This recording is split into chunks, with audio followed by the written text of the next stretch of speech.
Warning. This podcast may contain spoilers as well as coarse language.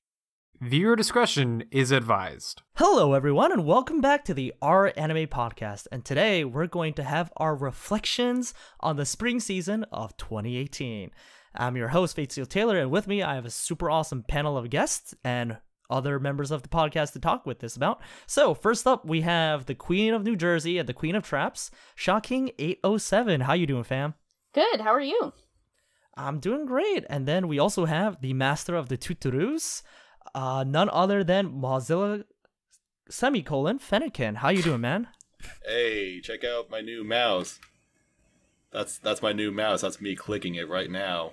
Oh shit, we in this. And of course, we have our guest coming back from the Spring Impressions podcast. We have Tactician Jack. How you doing? I'm good, thanks. Nice. Well, it's good to have everyone back here. And I figure, since we'll probably have a lot of people who also listen to our Impressions podcast, it just makes sense to more or less follow the same schedule we did last time. And so we've got to go back to zero, and that is Steins Gate Zero. Now, Shaw and Maz, I know you guys have never talked about Steins Gate Zero at all on a podcast before, so... I've never even fucking heard of this series. You just really like Mayuri and the fan art. Yeah, I just like this character a lot. Yeah, you were just like, Mayuri? How could I not love Mayuri? Shut up. Yeah, I guess it's an okay series or something, so... For those of you who aren't getting our, very obvious jokes, we also have an ongoing bi-weekly series where we talk about Steins Gate Zero. That's me and Maz and Bacon, and actually most of our podcast is, a pretty big fan of Steins Gate. Mostly me and Maz. And, but we've been talking about it. We have, 5 episodes out? Maybe 6? 6. We have 6? Okay. We have 6 episodes out, so... We're probably not going to go into too much detail on it today, but if you want to hear us talk about it more, you can check out that series. We'll probably do the cool pop-up thing where you, can see the episode square while we talk about that specific episode. Oh, and, man. We have some fun. We're future now. We're in the future gadgets lab. Amazing. That's not at all how it works. Yeah, we see the future in this, but yeah, it's pretty fun. We have some cool memes, and if you're interested in signing up to be a guest, there is a sign-up sheet around, or you can join our Discord and talk about dumb shit with us and sign up there. That's pretty much what we do. But as for Jack, who hasn't been on the podcast for that series yet, what are you thinking? SMH Jack. Yeah, what... Well, I liked it a lot in the beginning, when it was more kind of about the characters, but with kind of the turn of the season, it feels like it's starting to kind of go in an area that I'm less interested in. I mean, I still think I'll end up liking it as a whole, but I'm a bit disappointed to see it move away from what I initially really liked about it. I feel that. That makes sense. We've had talks about it offline more, about, just really appreciating, what they're doing with Okabe's character and how it's exploring him more, which I think is a cool plus for this series. And we talk about that a lot more in the weekly series, so... Bi-weekly series. This ain't Violet ever weekly. That's true. That is true. But yeah, so I think it's been pretty solid so far, and that's, I think, been our general sentiments, is we're enjoying it. Some people are just enjoying it to get more Steins Gate. Some people are liking it more than the original because it has a darker tone. Aww. And then you have me, who, played the visual novel, so kind of knows what's going to happen, but forgets most of the visual novel, so still manages to get surprised by random things that happen in it. But yeah, it's a pretty solid entry, and it's definitely one of my favorites of the spring season so far. I found it really enjoyable to watch week to week.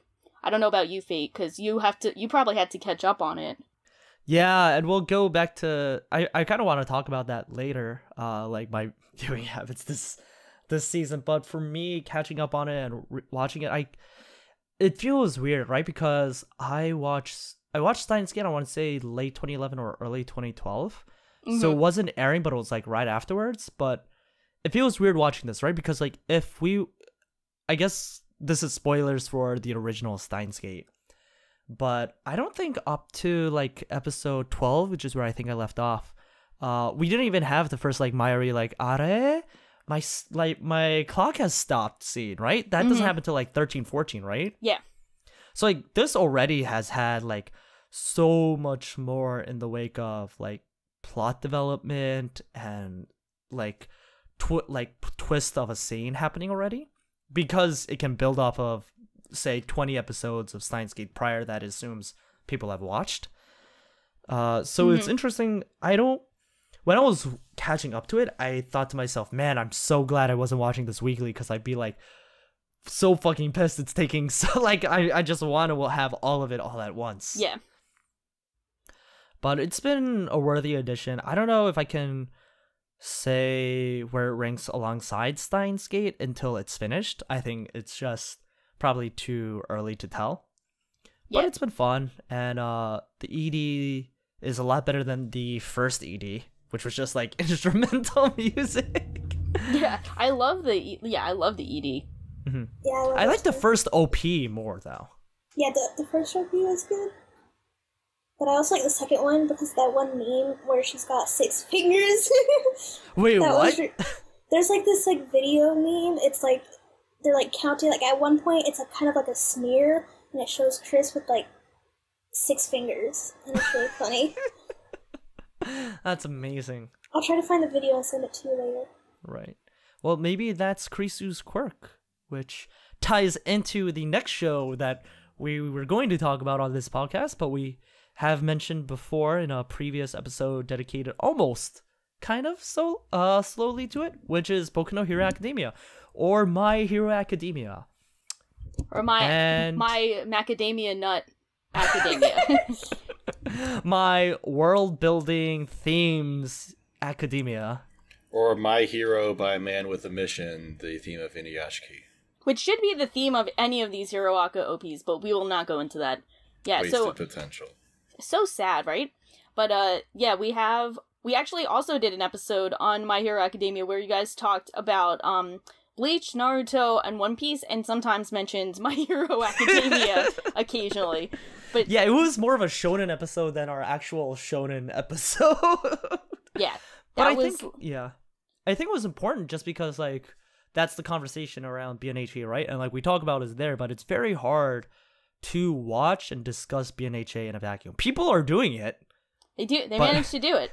They do it, but like, should you? Maybe not. Maybe, but for this sake, for this pod, we'll try to talk about it in a vacuum. Yes. I've been very critical of My Hero Academia from season 1 onwards, but I do have to say that I think this stretch of like this arc is definitely My Hero Academia at its best. The one that just ended. Yeah, the one that just happened. Like I'd say like episode, not the recap episode of that bullshit, but like everything from like that on to the big All Might versus One for All fight is definitely My Hero Academia at its best. And I really enjoyed the All for One versus All Might fight. I was like very much anticipating it since I read it in the manga like a year ago. And I think they handled it pretty well. I do have to give them shit for everyone on social media announcing that Nakamura was going to show up on like the episode before the big fight, and they had that like ridiculously smoothly animated Bakugo escaping scene. Oh yeah. And everyone was like expecting that to be it. And my one friend who's a huge Hiroaka fan, shout out to Naz, he stayed up till 5 a.m. But I'm right here. No, you're not Naz. You're Maz. I'm just fucking with you. God damn it.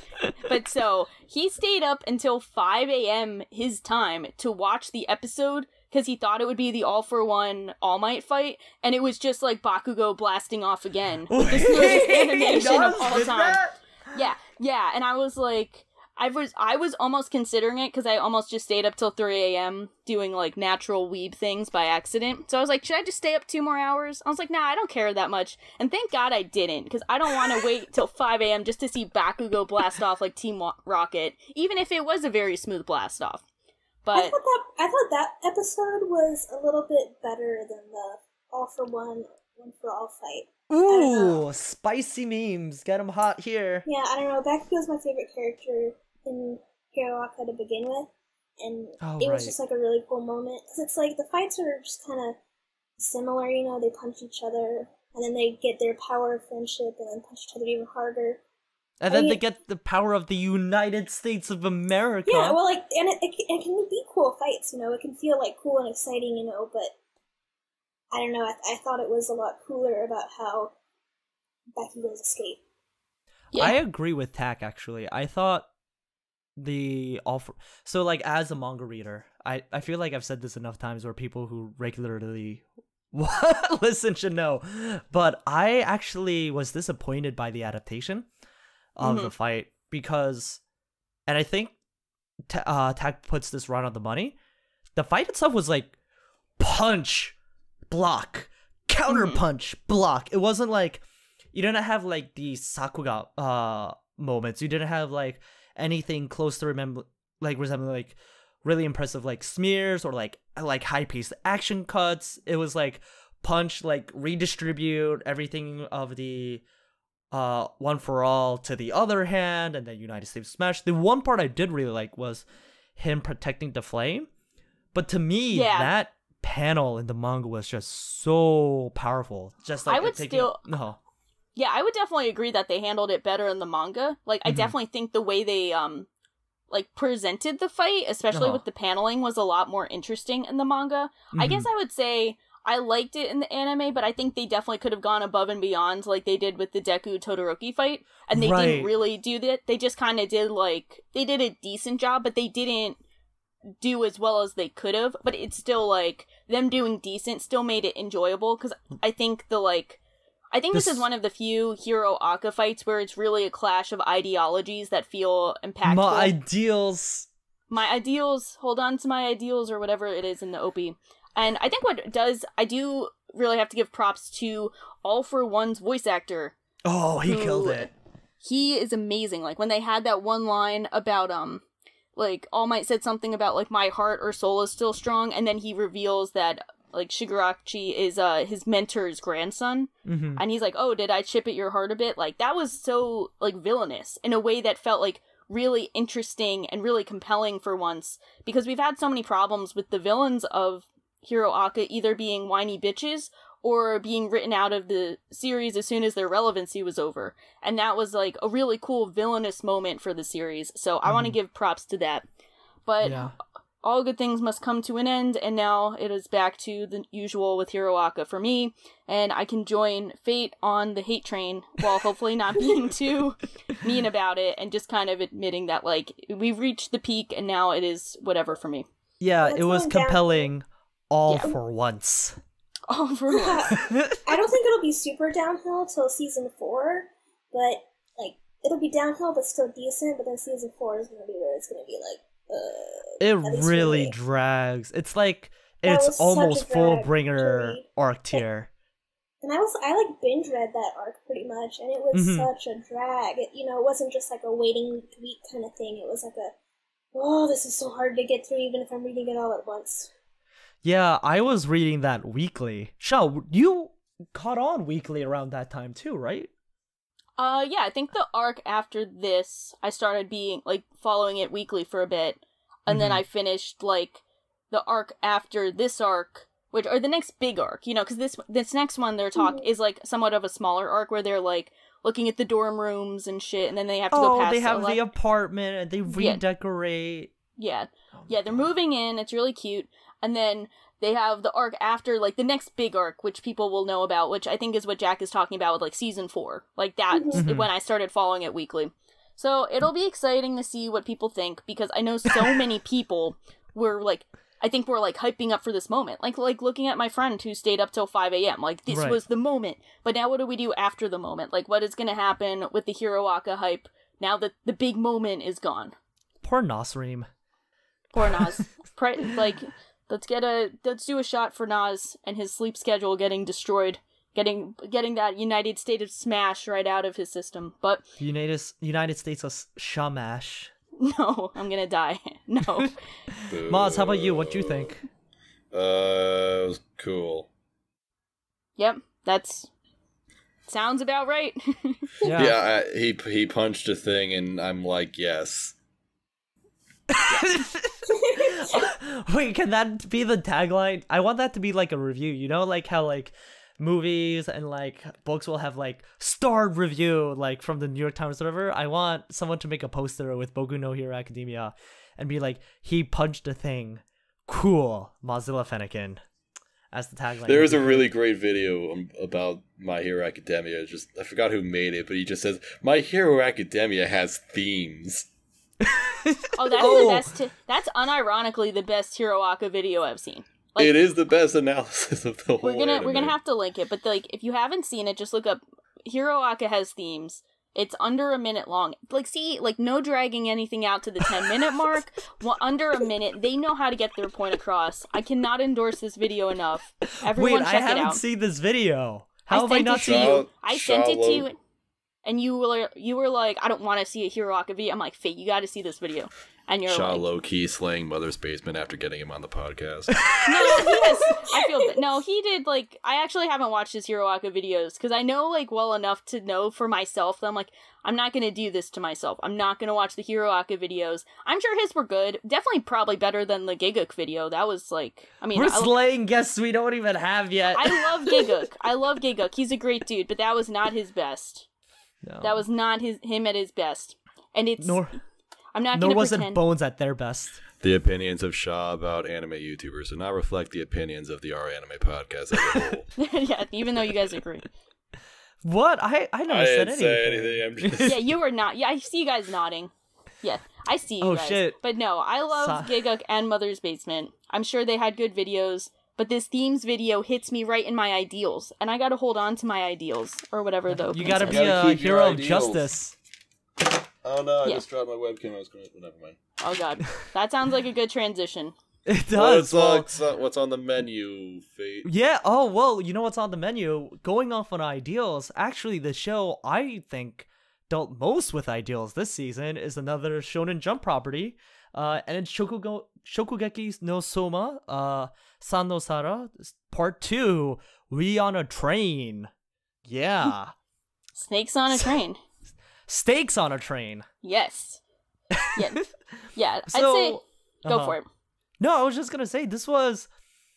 So, before I can get into the actual meat, no pun intended, of the show, someone pointed... the umami of the show. Someone pointed out that every shot of the show is a panning shot. And I was like, no way. Literally.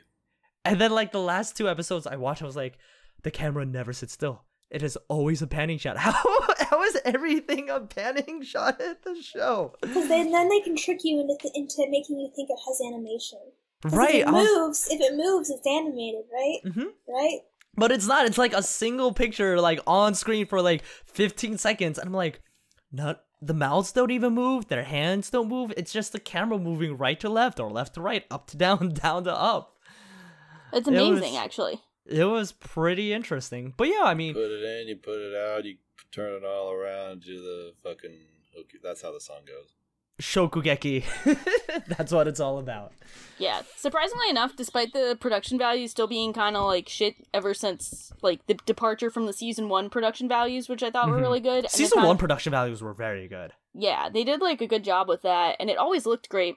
But I think it still was like actually pretty enjoyable because I've been kind of iffy on the season the season entry before this one. Right. But I really did enjoy this one, even though this was when I like dropped the manga. I think I just kind of bored of it during the during his dad's backstory. Like they paced it so well in the anime because it was just kind of like one episode. That was like at least 5 or 6 chapters in the manga. Jeez. So I'm like, I was following it for like over a month, and I'm like, dude, no, stop it. Like, I get where this is going. We're all Iomine on that blessed day of like, oh, my talent is too good, but like, no one understands me because I'm so talented. Like, yeah, we get it. Like, get over it. But then I think they did a really good job of showing that in the anime, and I think that's just a good way to compare the manga to anime adaptation as a whole. Like, they paced everything really well. Yeah. Nothing felt dragged out. And it made the series more engaging and more fun. Yeah, like the Hayama cook-off. Yeah. Was really well done. I thought like paced very well. And like the twists and like the motivations were very obvious. Yeah. And like but like it was paced well. With Shokugeki, like the results are like 9 times out of 10 going to be very obvious the way it goes, especially when the stakes are so high. Yeah. Like, there's no way, like, oh, like, if I do this, I'll quit cooking forever. So, like, we know he's not getting... We know Souma isn't getting expelled at this point. Like, the story is not over. We know it's not happening. Exactly. Yeah. But, like, it's about the themes and ideals. Yeah. It's about how are they going to foodgasm. Like, we don't know how they're going to do it. With bear meat. With bear meat, why they're going to foodgasm. What's going to make them food nut? What's going to cause the nut? And make them lose their clothes as well. Yeah. So I think they did a good job with it. I think, what was I gonna praise? I loved the part where they focused on Senpai, like this naked Senpai all the time. Oh yeah. Yeah, that was cool. He was cool. I'm liking them exploring the like Elite 10 characters who I always felt really intriguing because I always like the idea of like you have these elite students, you know, like in Kill la Kill you have the Elite 4, like. Now we have the Elite 10 in Shokugeki, like, all those kind of, like, final boss-like fights that we get, the feeling of. So I love how we're kind of getting to explore those, but, I don't like how they stopped exploring those by the last episode, because it, like, cut off at, like, the most awkward time. Yeah, I really like diving... So, like, I think probably my favorite character in this has actually been Tsukasa. Which one? I'm not, like, still blanking. Which one's he? The number 1 seat. Oh, who's voiced by Kaoru. Oh, yeah. The Ishiki or whatever? Yeah. Yeah. No, Ishiki is Makoto. He's Tsukasa. Or... You said number 1, though. Subasa. Yeah, the guy with the white hair. Yeah. White hair guy. Yeah, him. Okay, whatever. Yeah, no. I really like him because, first of all, like, his voice actor is, like, probably my favorite male. No, behind Hosoya. Definitely behind Hosoya. And he's Nakamura. great, though. He's amazing. He's great. He's, like, really good in his specific kind of roles. He might not be my favorite of all time, but he's definitely the best. Right. Like as Bon in Rakugo. Yeah. Yeah. But it was, like, his motivations are really interesting. Yeah. And he seems like a very interesting antagonist. Yeah, he's like that, like, he's, like, really wimpy. Like, he's really wimpy and nervous all the time, but he's always confident in his cooking. Right, he's like nervous about everything but his cooking. Yeah, it's interesting, and I love Rindo a lot. His number 2. She's really fun. She's so charming and fun. She's so great. She's just like she's the cheerleader for everyone. And I think there's this kind of like perception with antagonists or final boss like characters that they have like they're not relatable, and they kind of have to have that like holier than thou like distance between the main character and like how they are because they're so above everyone. But all of these guys are just like normal students who just love cooking and are really good at it, and it really fits the series because it wouldn't really make sense for them to be like not relatable at all because they're still just students. Sugida doesn't seem too relatable. Which no, you shouldn't be relating to him. Yeah, don't relate to that guy. Please don't relate. Yeah. At this point, I just know them by their VA names. Like they're rarely on screen enough for me to remember their actual names. But honestly, that's another like big thing for Shokugeki that they keep getting really famous voice actors. That's probably why the animation budget doesn't exist anymore. Oh they yeah, spend it all on voice actors. Like they got Hanakana to voice that one girl with the glasses who's like relevant for like 2 episodes. Yeah. Oh yeah. And Rie Kukumiya who voices the girl with the teddy bear. Right. The Queen of Cinderes. Right. Yeah. Wait, did you guys have anything to add, or can I? No, Maz, you go for it. I personally think this was the worst season of Shokugeki. Pretty easily, actually. Oh shit, the sleigh. Yeah, I did kind of expect as much, though, because I didn't enjoy reading this part of the manga, but it wasn't, like, bad or anything, you know? It had some mediocre episodes. Overall, it, you know, kind of like you guys said, it's just been, you know, a slideshow, basically. It's basically carried by its voice acting at this point. The one good thing that I will say is that I do hope we still get Season 4 really soon, because the Regiment de Cuisine is the best arc of the whole series. Ooh. It really is. Like, Which one? Completely... Basically the arc that we're on right now. Like, is the where best... the anime ended. You say that one will be the best? Because now I want to catch up to the... Now I want to catch up, and I'm not sure if I should catch up to the manga, even though, like, I'm super interested now. Yeah, just read the just read the finale of the arc and then read after it, because that's what I've been kind of doing. I don't really know how to mark it on Mal since I skipped so much of it, but yeah. Yeah, it's got a good Tack, finale. you hurt me. You hurt me in my bones. Sorry, usually I like to start reading manga from the beginning, and I did with Shokugeki, but then I dropped it at chapter 45 because I'm like, I'm good now. And it's hard to read on my phone since it's so detailed, the art. So just get a magnifying glass for your manga needs. I would just say that this season is just I kind of dislike it, but it will be worth it if we get season 4 because it is just so good. Mm-hmm. I actually agree with Maz. This has been my least favorite season by far as well. Maybe tied with Stargier.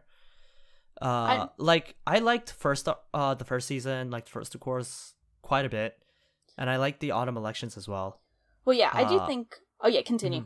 Mm-hmm. Yeah, but this there's no real tension in it for me. Mm-hmm. So at least before we would have Shokugeki and cook-offs between side characters, right? So we could get invested with Megumi, with Aldini versus Subaru, but the different Subaru, not the ReZero Subaru, where his had no idea.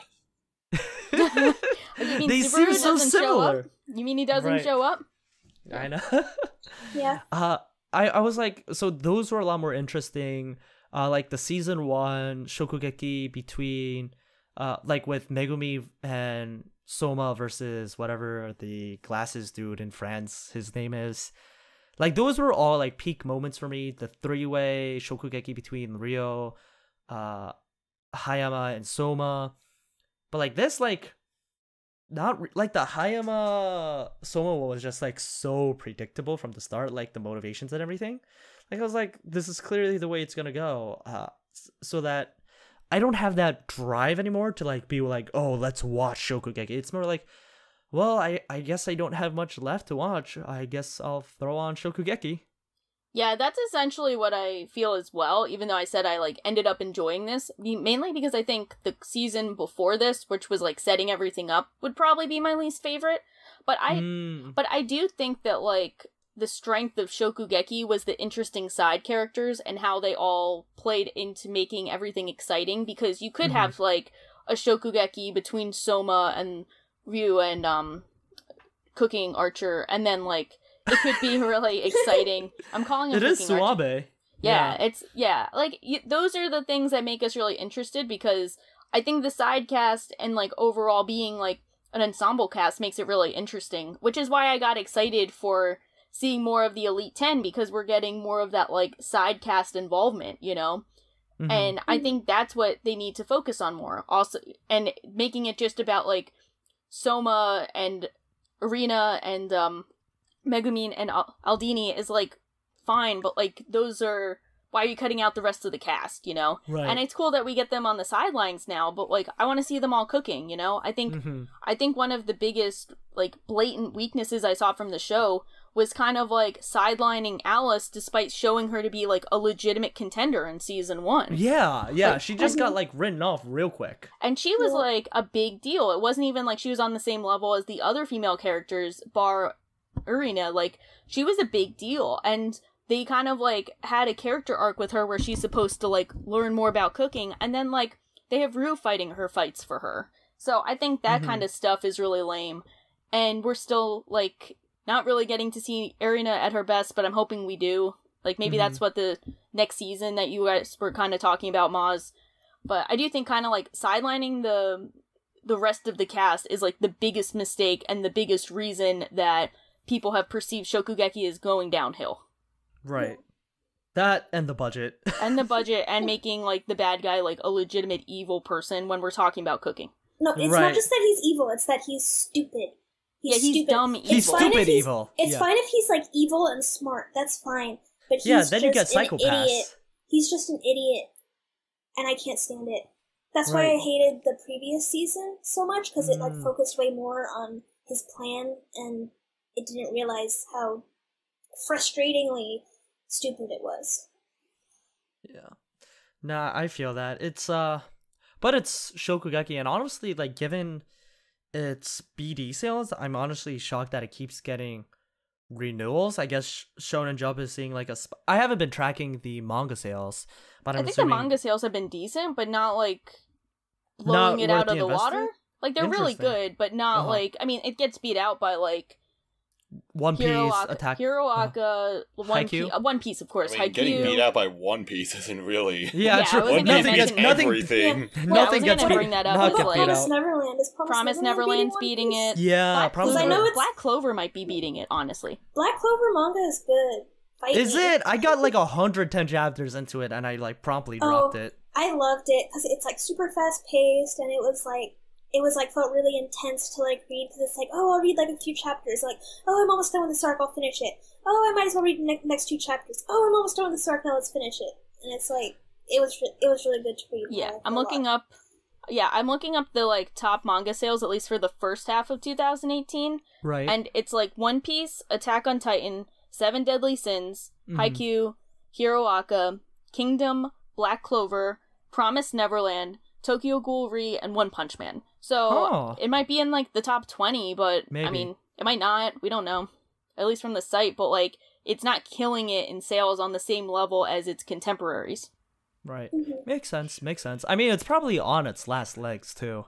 Yeah, it's we been don't going know. on for a couple of years now. I remember reading that and Nisekoi's one shot, like very like close together, because that was back when I was reading Shonen Jump one shots.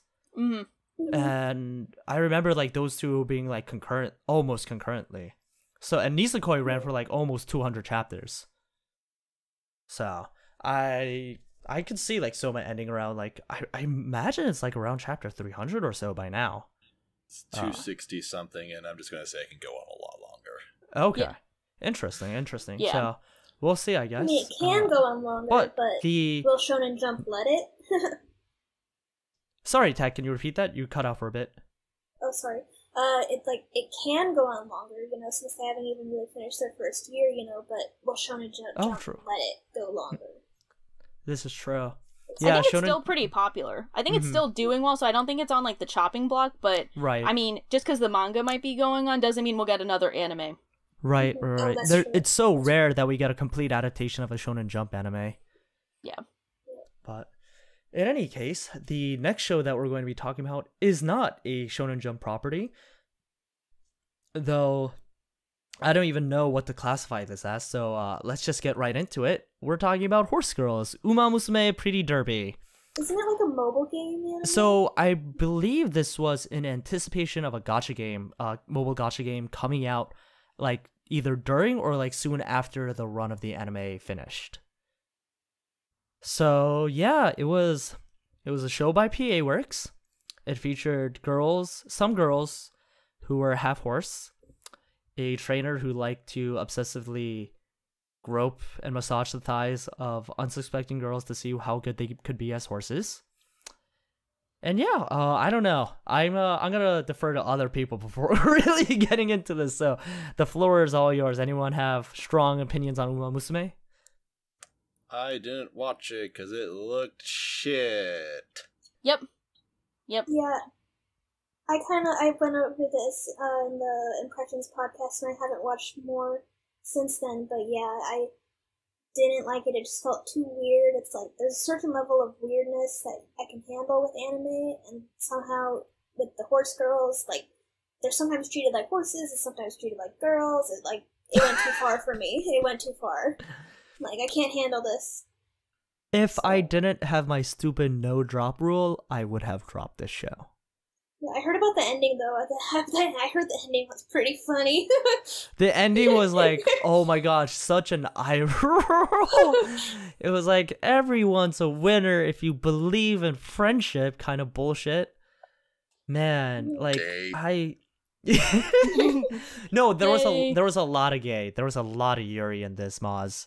Yuri. I'm looking up my scores, and most people have this above a 5, which is like... Shaw, I think you need to call your friends.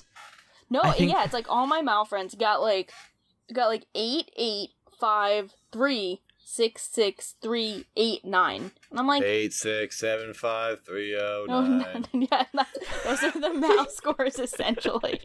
I'm like, yeah. I wonder who one of those threes are.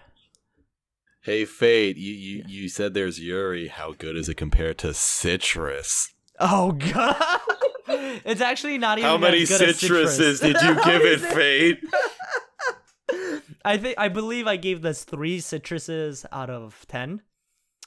But the thing is, if you're in it strictly for the Yuri in Citrus is actually better than Uma Musume. And there's like an equal level of sexual assault. Not actually. There's most actual sexual assault in Citrus, but there's like guy like older teacher person on like 14-year-old girl sexual assault. Ooh, what else? Yeah, Bacon suddenly calls into this podcast so he can hear about it. Yeah, Bacon was like not on. This wasn't on his radar, but now you're like, what? Let's go. He's like horse girl. Clop clop. Jesus Christ! Oh my god! Oh my god! Why are you like this? People ask how is fate, but they don't ask why is fate. I'll do you one better. Why is Gamora?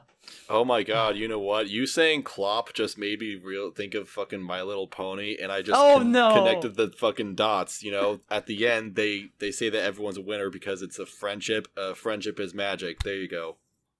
It's essentially My Little Pony. It is My Little Pony, but for Japanese. So I guess it is the My Little Pony, the anime, the sports anime. It kind of is, right? Yeah. You can kind of see it. What? Not sure who will be more offended. Who will be more offended? My Little Pony fans or Uma Musume fans? But this time with Uma Musume, they're more easily lootable because they're girls. You know, not horses. Not just pure. Well, you say easy, but like, you do not underestimate the power that people have to loot things.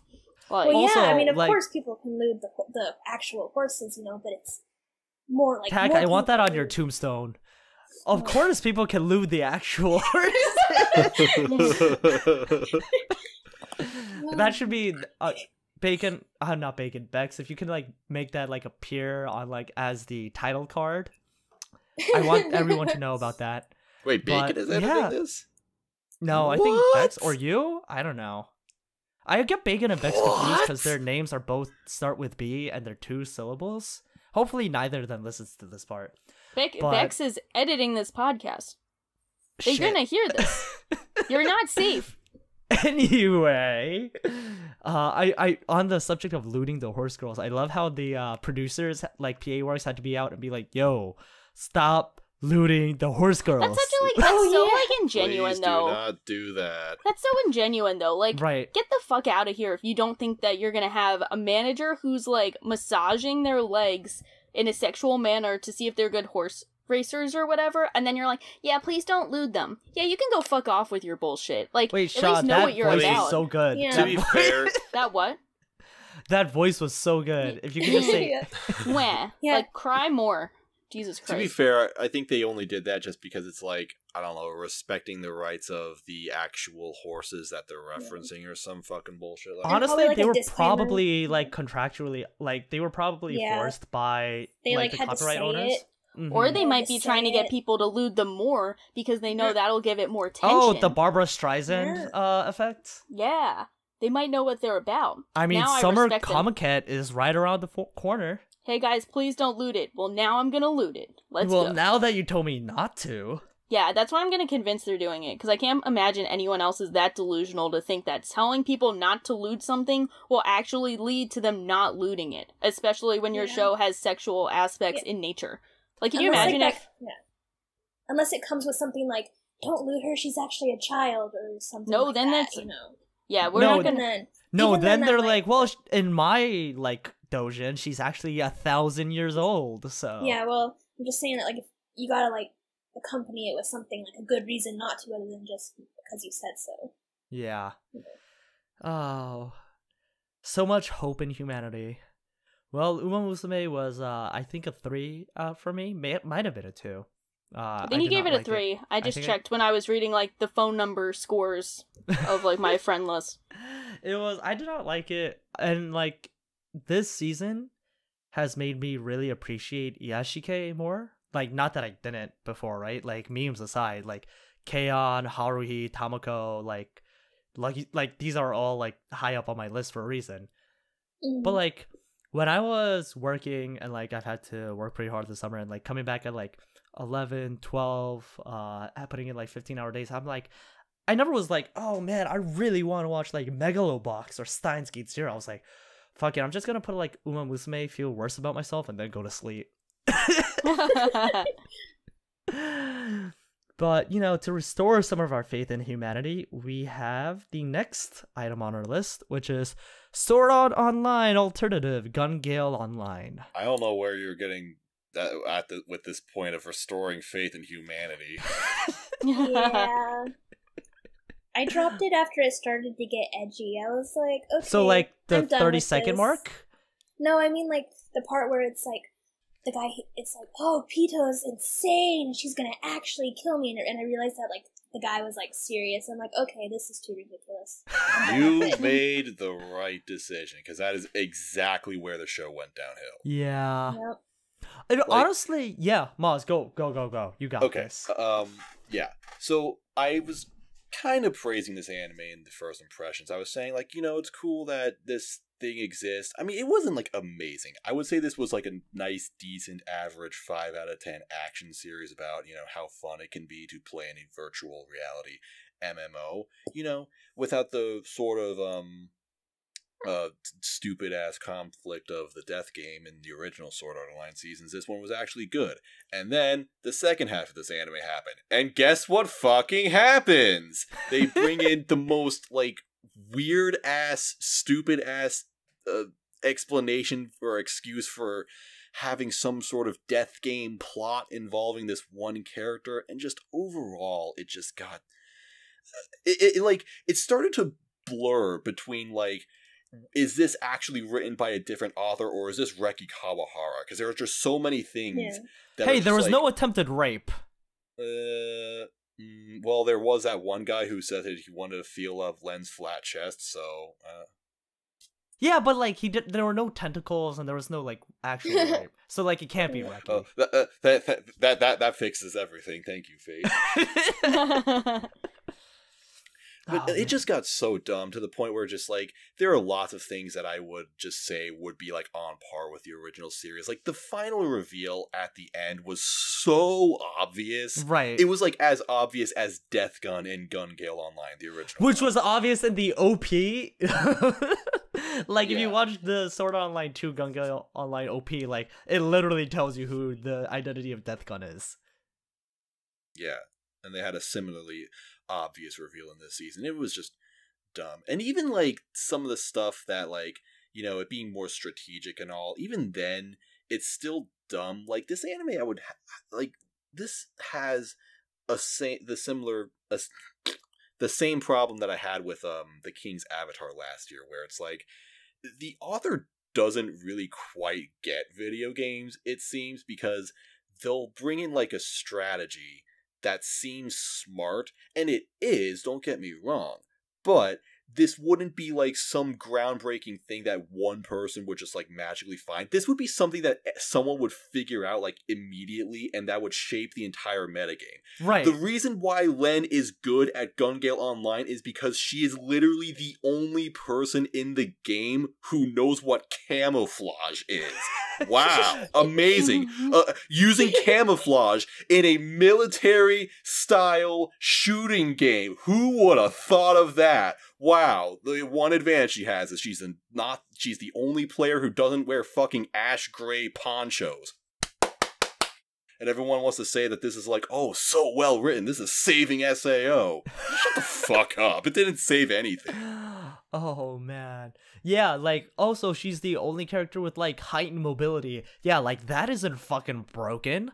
Like being able to move faster than literally everyone else. Yeah, no wonder you're fucking insane at this game. Yeah. Oh my god. No, like I have to admit I have somehow become an SAO stan without rating any of its entries above a 6, I think, on Mal. But I went into this thinking I was going to enjoy it, but there were like some funny moments, but like it almost tried too hard to be funny. Like the like giving P-chan like a voice and like Oh my anthropomorphizing fucking it. god, that was so cringe. Like the first time it happens, it's like a funny one-off. The 12th time it happens, you're like, okay, like we get the point. Like Is this the new P-chan is mascot sentient. character? No, P-chan is the gun. Yeah. Yeah. The gun, the mascot character? No, Len is. You could say that. Yeah, you could, I guess. Yeah, P-chan. Yeah, I like the whole death game thing was like really fucking dumb. There were like some really fucking edgy moments. Like I was like, on the one hand, like some of it was fun, and I've been like on a Fortnite kick, so I was like, maybe I'll give it a 6. But no, like overall, like I was laughing so hard when they did the live at the end, the concert, because you have to realize SAO is in large, like many of its rights are held by Aniplex, and Aniplex is a huge member of the production committee on all things SAO. Aniplex being the subsidiary of Sony Music Entertainment Japan.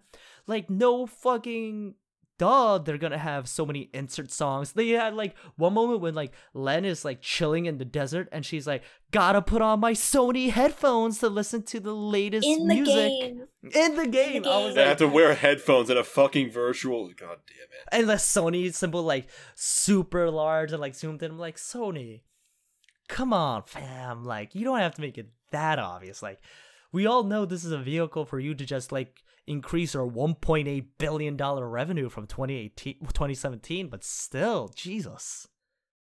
But yeah, it felt like a cash cow vehicle, and I'm still waiting for the day. Like, the only thing I liked about this is that if we got a spin-off of this, we might get a anime adaptation of the objectively best aspect of Sword Art Online, which is Sword Art Online Progressive.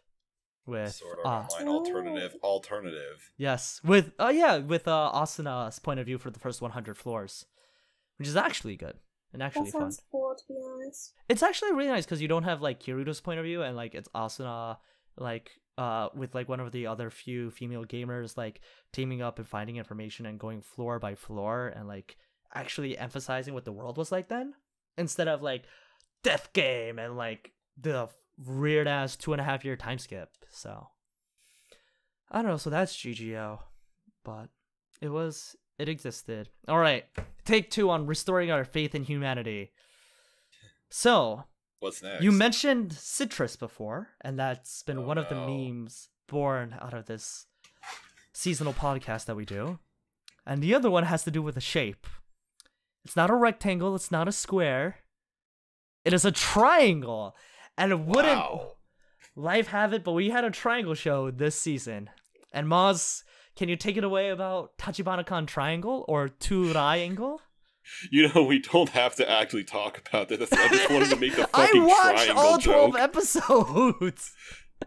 I sort of watched all 12 episodes. Instead, I was just like fucking around on my piano, and that was like I barely looked at the screen at all. Oh my god! So you made me waste 36 minutes of my life watching this garbage ass Yuri bait reverse harem show because it had a triangle in its title, and you didn't even watch it. Top You 10 goddamn anime betrayals. asshole. Yep, that's pretty much what happened.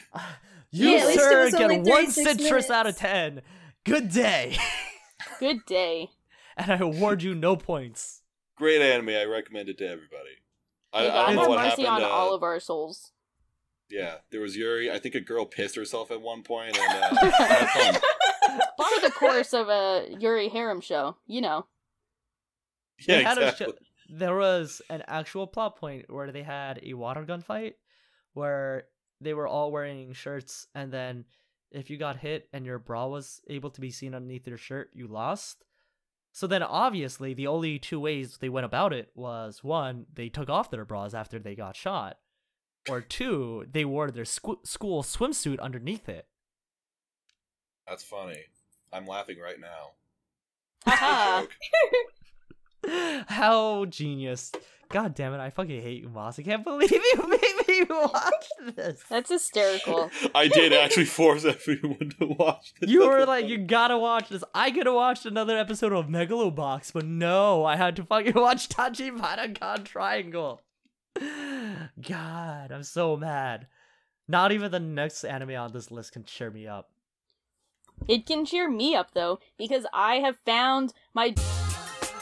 I'm so excited. You found your... Baby. Sean, take it away. Let's hear about your... 2 dishwashers. So, for everyone who doesn't know, it's the lifeblood of anime. But then again, everyone knew this, some so might I didn't call have it the of anime. Yes, some may call this the of spring 2018, and by some I meant me. No one else would say this. The Citrus Tyson. The Citrus Tyson triangle of 2018. Further than the universe. Yes. Despacito. Despacito 2 has arrived. Bi-weekly. These are all our memes in one. But so, I'm so excited because, Wotaku is my, as in, I love it more than everyone. And it's not like, I don't think people think it's, like, bad or anything, but I definitely love it, like, a lot more than most people. And I was so excited, because I saw the first episode of this, and I was like, I've ascended to Triangle Heaven. This is the best show. I'm so excited because it's essentially, like, we all know by now, it's the show about the working weebs who are, like, dating each other and, like, hang out and talk about, like, gacha games and, like Fujo shit and, like, just Lots gaming of and Fujo stuff. Shit. Yeah. So, I loved it. I actually have, I bought the manga volumes that have been available. I'm up to date on the manga. God damn it, Maz! How dare you? Maz showed me that someone gave it. I gave it a 9, and someone gave it a 10. Who is this bitch? Get them if off. you can edit the screenshot that Maj just posted in the channel. It has Shaw's rating, and right below her, someone put it as a 10, and Shaw only has it as a 9. I'm so angry now. This is the worst timeline of all time. Anyway, this fuck is the this beta person. timeline. I hate them. Their name has B in it. B. They are the beta timeline. They're the beta timeline. How dare they? Okay, so I gave the manga a 10. I love the manga. And then, like, the manga's great. They do a really good job with the art, the comedic timing, just, like, everything works really well in the manga. And if I'm being honest, some of the animation in this series was kind of off, and they had, like, some weird pacing with the comedic timing that made it kind of awkward at times. But I still loved it. I was like, these are my weeb friends. I love them. They are great ships. They're great couples. I love them. They can do no wrong. When everyone else was being like, yeah, I'm kind of iffy on it, I'm like, yeah, you guys can fuck off. You don't understand. I was being like a territorial bear over this show. It was pretty embarrassing. But this is my... I love it a lot. And I've I've gotten to the point where, like, I've rewatched some of the episodes while waiting for upcoming episodes because they were so much fun. And ultimately, I think it's just a really cool rom-com show because it's like me and Fate know firsthand, like, working in an office, like, you can't really, like, bond with people over being a weeb. Like, I've had so many actual in real life times where everyone's talking about their hobbies and I just kind of, like, talk about something I'm not as interested in compared to anime, and I just don't feel comfortable being like, yeah, so I like, watch anime nonstop, I'm a moderator on an anime forum, and I'm on a podcast where we talk about anime. Because it's not necessarily like I'm ashamed of it, but, like, I don't know how sharing that information will change their perception of me and how it might be just, like, kind of detrimental at work. Like, I just don't know and don't want to open that door. So it's mostly my fault, but, like, I couldn't relate more with the main character if I tried, where she just doesn't want people to know about her hobbies because she's afraid of how they'll perceive her. So I found that really relatable. I like how everyone is, like, really sarcastic and how they just joke about everything with each other. So it really does feel like the rom-com made for me. Or as some may say, the of my dreams. Some would say that. Only one would say that. I'm the only one who says it. All for one would say that. Yeah, I liked it a lot too. But I don't have the relatable part as much because I talk about anime at work a lot with my coworkers. Like, one of them's really into One Piece and he keeps trying to get me to watch One Piece. You should watch One Piece. Well, I'm like 60 chapters in the manga. But nice! Have you gone to Arlong Park?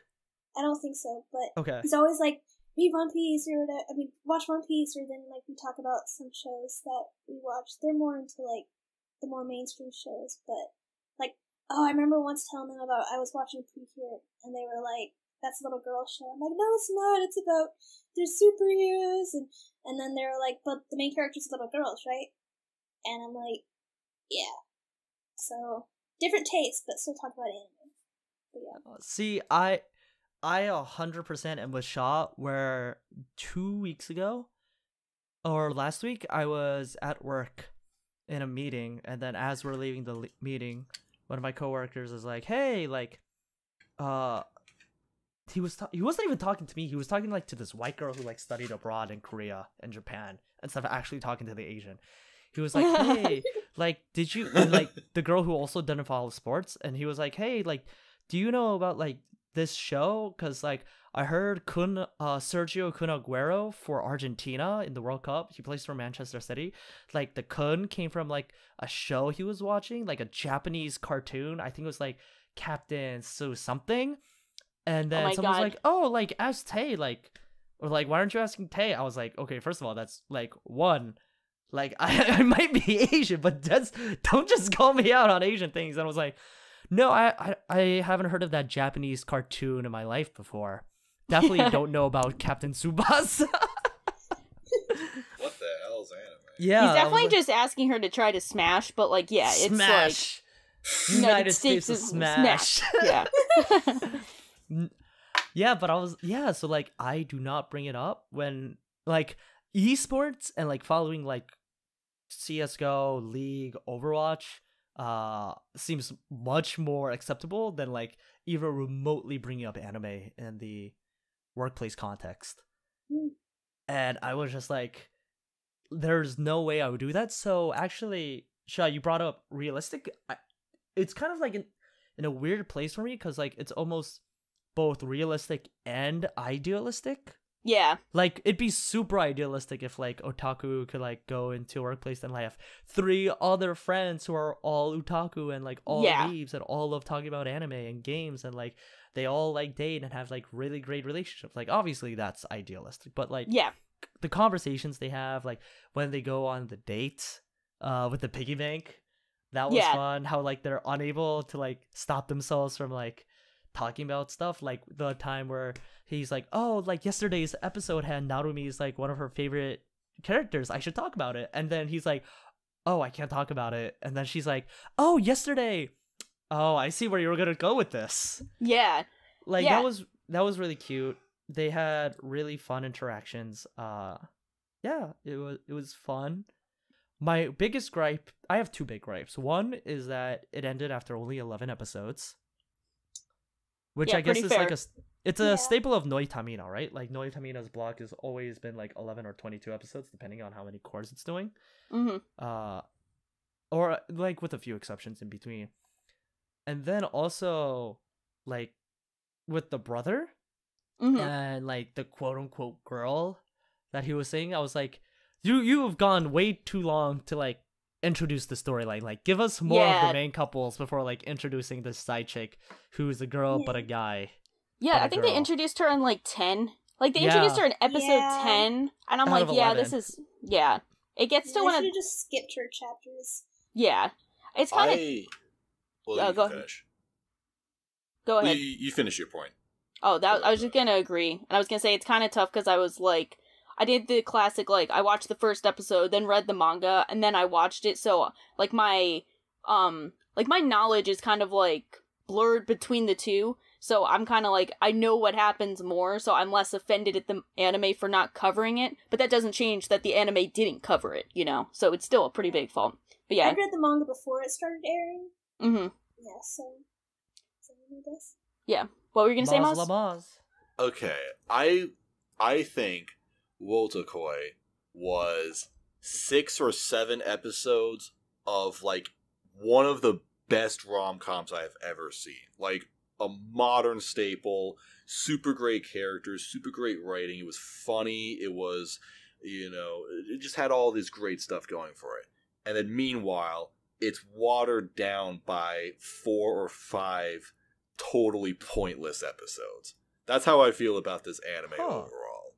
Like I think when it was good, it was really, really good, and when it was bad, it wasn't like terrible, except for one episode that I absolutely hated, which was episode 5 when they introduced the brother, and they had I loved what I loved about this anime so much is that you have these relationships running parallel to each other, and they're actually they're adults. They can actually talk to each other like adults. They know how to communicate. What this anime isn't doing is it's not having all these dumbass misunderstandings, right? So what's episode 5 about? A fucking misunderstanding. God damn it. Well, isn't it resolved really quickly? It does, but just the fact that it happened at all, I'm just like, you're so much better than this. And I just also hated the brother so much. Like, every minute he was on... Oh, the one... Is that the one where they think that, like, they don't know it, that he's the brother of the main guy? It's the one... Yes. It's the one where... Yeah. Yeah. No, the one where they think he likes Narumi? Oh, yeah. What Fate said. Yeah, okay. Yeah, it was that episode. They think he likes Narumi and has a crush on her, so they're like, yo, like hop off, like, she's dating your brother. Yeah. Yeah. I thought that was just so dumb of the show to do that, and I just didn't like this character at all. Like, I might have liked him overall if he did actually get into a relationship, and I understand that they were going for that, but they didn't, so overall it was just a waste. I really felt that every minute of this character was just a waste of time for the show. So yeah, I can feel that. What I think. He's not my favorite, but yeah, he's like fine. Not even like us is like an attracted to him, but I just want to like squeeze his cheeks. You know? I do kind of. I hope you mean the ones on his face. Of course. Oh my god. What the fuck? Yeah, he's Sorry. really cute. You know, it's like a puppy. Where's your mind, Fate? This is getting weird. I saw Fairly Odd Parents. Did you not see? There was that one time where yeah. with the grandma, and they're like, oh, she always wanted like to pinch my cheeks, and Cosmo's like, I hope you mean the ones on your face. Oh god. Thank you, Cosmo.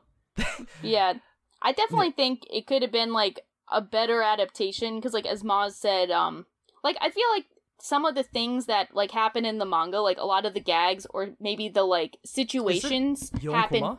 What? Is it 4-koma? Or no, is it... it's not. Okay. I think it's like a full-length manga, but it actually started on Pixiv as like a fan-made thing, and then got picked up by a web comic series. And then it was actually, I checked this out, and for total manga sales for series from 2017, it was like the 19th best-selling series. And this is including like all the Shonen Jump ones, like all the other big mangas out there, and it's like 19 overall. Because I think it's because it's so good. Like, yeah. I mean, I really do think, like, if they just had, like, if this was somehow released just as, like, a 6-episode miniseries, I probably would have given this a 9. Because I really, really like, that one episode where they're at the restaurant and then, I forget their names, but Sugita and Sawashiro, they get into this huge argument. Yeah. Their real names are Sugita and Sawashiro. It's literally just Sugita and Sawashiro having a ball of a time. Yeah. Yeah, but like that episode where they got into an argument at the restaurant, they have to like sort through their problems. Like, that's such a good episode, and that's just like exactly what the show does best. And it's just unfortunate that there was just a lot of filler. I also hated a lot of the video game aspects. Like, there were just a lot of scenes where it's just, the point is just that they're playing video games together, and it's not really doing anything. I thought those were pretty dank, but I feel you. I guess they're fine. Like, I would say the filler is just, like, non-offensive filler. It's just, like... But there were some episodes where I'm just like, oh, nothing happened. Okay. Yeah, I feel you, though, in an interesting way, because it's funny that you like that episode, because I saw a lot of people, not a lot, but, like, half and half of people who, like, were really offended by Sugita's actions. Like, they thought him badgering her while they were drunk was, like, offensive, and they didn't think that they actually resolved it. And I think those are the kind of people who, like, wouldn't really understand the appeal as well as I would, because that's the kind of communication that I just really get. Like, it really clicks with me, because I understand that, like... Shaw's a Chad, and she is I'm an asshole, so I understand my fellow assholes. But no, it's, like, it's a different kind of thing, because, like, you have your expectation of, like, she's being drunk and mad, and he's, like, kind of antagonizing her, and then she goes off and cries, and you expect him to show up and be like, I'm sorry. But what really happens is, like, he understands that she's just drunk and angry, and it's not a big deal, so he just hugs her and, like, reaffirms that, like, he loves her and he's gonna stay with her, even though they know that they're not technically each other's type. And that's such an adult way of going about it, because you're not always gonna have giant blow-ups when it's a big, small thing. And you're gonna resolve things in different ways. I would say he was very relatable to me, personally. That's somewhat how I would act in that situation. So, those people who dislike it, they can bite me. Don't apologize for having a waifu. Yeah, never apologize for having a waifu. That's the main message. But yeah, so so this doesn't really work as my Junie Tyson if you guys all generally like it and all like it almost as much as me. So thank you guys for ruining my meme. That makes me sad, but I'm also glad you guys like it, so it's not just me like yelling into the void. Hello. Oh, thank you. Hello. Welcome back. Sorry. I had for the very first time I had audio issues. Not this again. No. I don't think I lost the first. So, but anyway, I was like, so I'm finishing this one up. I'm finishing up the series. So, come on, let me at it. What? Okay. What? Wait, Shao, what were you saying? I was just saying. So this one is my anime of the season, and I understand why others either like it less than me or weren't a big fan. This was the rom-com I'd always dreamed of. This is the romance comedy I had been waiting for forever, and I finally got it. So it's easy to say my anime of the season and my favorite rom-com, favorite romance in general. Favorite romance in general? Well, as something that's a pure like the main tag. It's not my favorite romantic story, but a lot of my favorite romances are as subplots to other things. But if someone is like, yo, what's your favorite romance anime, I would pick this. Right. My avatar was about to start crying. No, that's a good too, but that's I feel that you. one. I like it's that like a one slice of life coming of age story plus romance. Yeah, and that's a good pure romance, as in this is a rom-com. Right. I would say that's Tamako is still up there. Yeah. With this, I think it's interesting because I was thinking, in anime, we actually have more, com-roms than rom-coms, I want to say. Yeah. Chunikoi is, a com-rom. Amagi Brilliant Park is, a com-rom. And, we always have these, comedies that have, romance plot. Nisekoi, Masumune, are more com-roms. But this is definitely, as Ma said, a rom-com. And I wasn't sure if you guys could hear me earlier, which is why I checked to see my audio. But I was saying, it might be realistic for us because we're older, but, the average age of our anime probably skews, what? I think it's, 17? 18 to 21. Really? Yeah. I would have figured, much younger than that. Yeah, I would say younger. Well, that's what this is the results from the surveys we do all the time. Mm-hmm. They're Well, what's your... On Reddit. My little sister, she's, 12. Oh, I thought you guys meant on watches Reddit. anime. Yeah. Anime does skew younger, I think. Mm-hmm. But our anime you're saying is probably older, 18 to 20? Mm-hmm. Interesting. Makes sense. A lot more college students, I think. Mm-hmm. And then, so yeah, that was Wotakoi, and it was fun. I think it wasn't, revolutionary for me, and Shaw was shilling it like no other from the start. I cannot hold back my shilling. I'm so excited by this. It also had the objectively best Evangelion references of the season. Yeah. That is true. That is true. When they were this one likes Asuka, this one likes Rei, this one likes Misato, and then Kamakura, he likes Mari from the rebuild. Classic. Yeah. Classic. I didn't think anybody preferred Misato. I thought it was the main guy, I forget his name, the one with glasses. He liked He liked the actual robot. He actually liked. Oh yeah, he liked he liked the robots, right? Damn, Misato, she needs more love. But I love her. Yes, Misato is great, and she loves. But you know who doesn't fall in love? Tada-kun doesn't fall in love. That was this season. It was another. I would say this is probably straddles the line more between com-rom and rom-com. And it was an original anime by Doga Kobo. And it was foreign exchange student with like mysterious and possibly really royal like secret identity falls in love with like a commoner and like who takes really nice photographs kind of storyline. That sounds like something out of like a Hallmark movie or whatever. Like Princess Diaries kind of shit. I feel like Anne Hathaway should have been in this. Yeah. Well, maybe she could have. Maybe I would have stuck around for more than 3 episodes if she was. Hey, it was, yeah. It was interesting. Tak or Maz, did you guys finish it or watch to the end? No. Nope. It had a really, really good first episode, and it has like a great color palette. But as it went on, it kind of like it was more com-rom, and I didn't really like that as much because I really liked it more when it focused on Tada and what's her name? Teresa. Yeah. I just called her Saber. She's like kind of from why England. You like it because she's Saber. That's the only reason. Like, so yeah, the show itself was like iffy, but it was Saber. So I mean, extra point. But yeah. It was just kind of like school shenanigans because like I've kind of gotten tired of like school settings. Yeah. And because like the first episode, it wasn't at school at all, but then it was like, oh, but we're actually a school setting, and I'm like, no, I had so much hope. No, yeah, definitely the reason. The majority of the reason why I stuck out around to the end was because it was I could pretend it was Saber. Like Saber finally had a good ending, and like she could be in a rom-com and have like funny hijinks and have all these memes.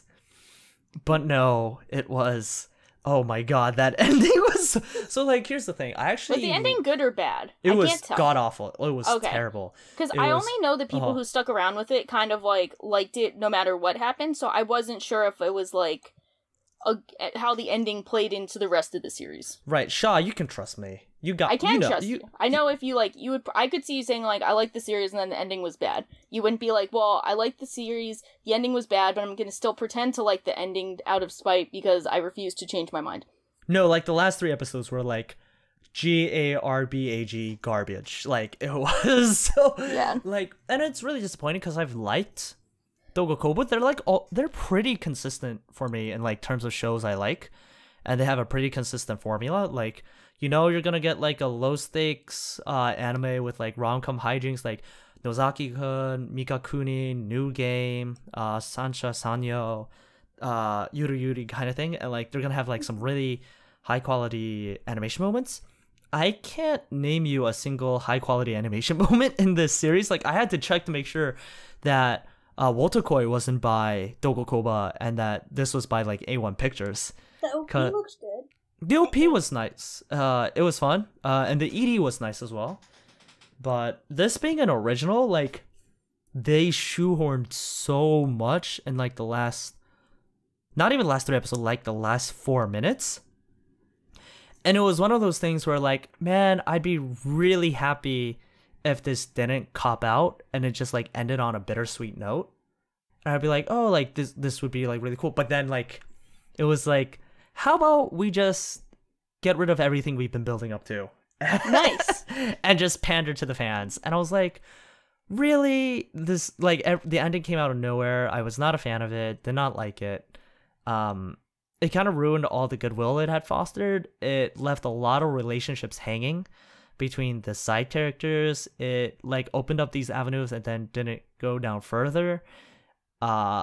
There were like a lot of things that they did with Tada-kun's parents who died before the beginning of the show, and that's like a big character point for him early on, and then just like no, it almost gets abused and taken advantage of in a weird way.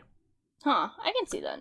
I mean, I can't see that. I can understand the concept you're talking about while not having seen the show. Right, but I mean, it had potential, but it ultimately fell short. But it was an easy enough watch to see when I was like coming home from work. But the show I was actually super excited to see and did not finish was Megalo Box. Now, this was so exciting for me. I actually picked up Ashita no Jo with a contract with Princess Tutu. So I've been kind of watching them concurrently. But yeah, so for people who have watched it all the way through, I'm like on episode 9, 10. What do you guys think?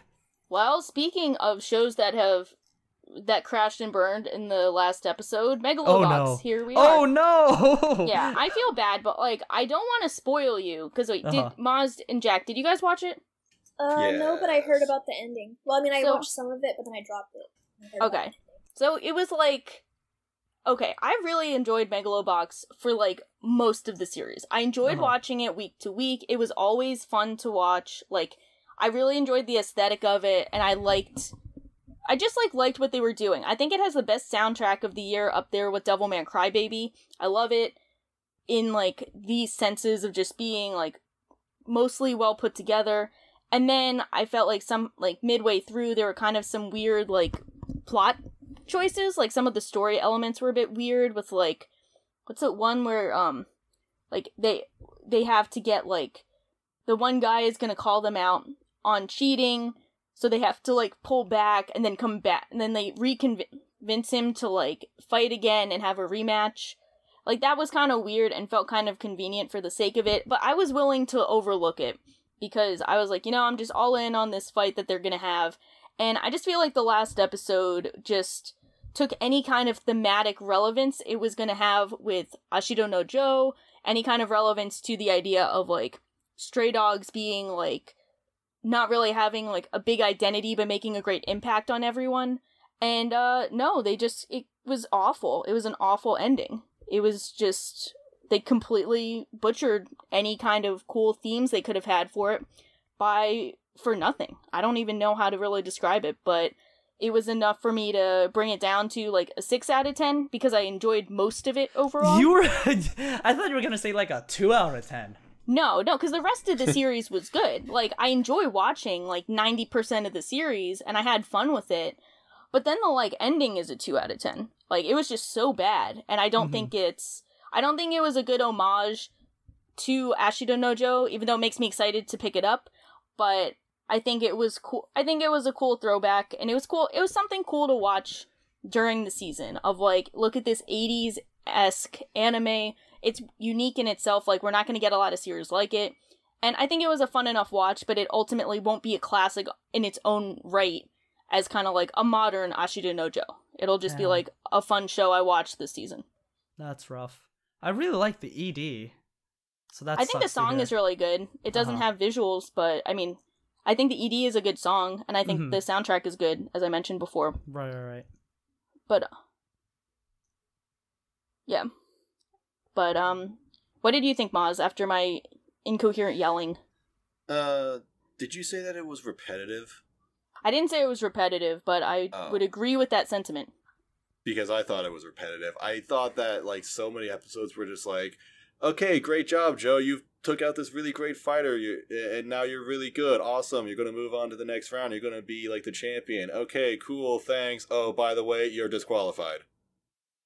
That was the show for, like, most of it. One of the reasons I dropped it was because it felt kind of, like, formulaic and predictable, but in a bad way. It's like, to some predictability-ness, it's like, oh, I'm excited because I know what's going to happen. In this case, it was like, I know what's going to happen, why should I bother watching?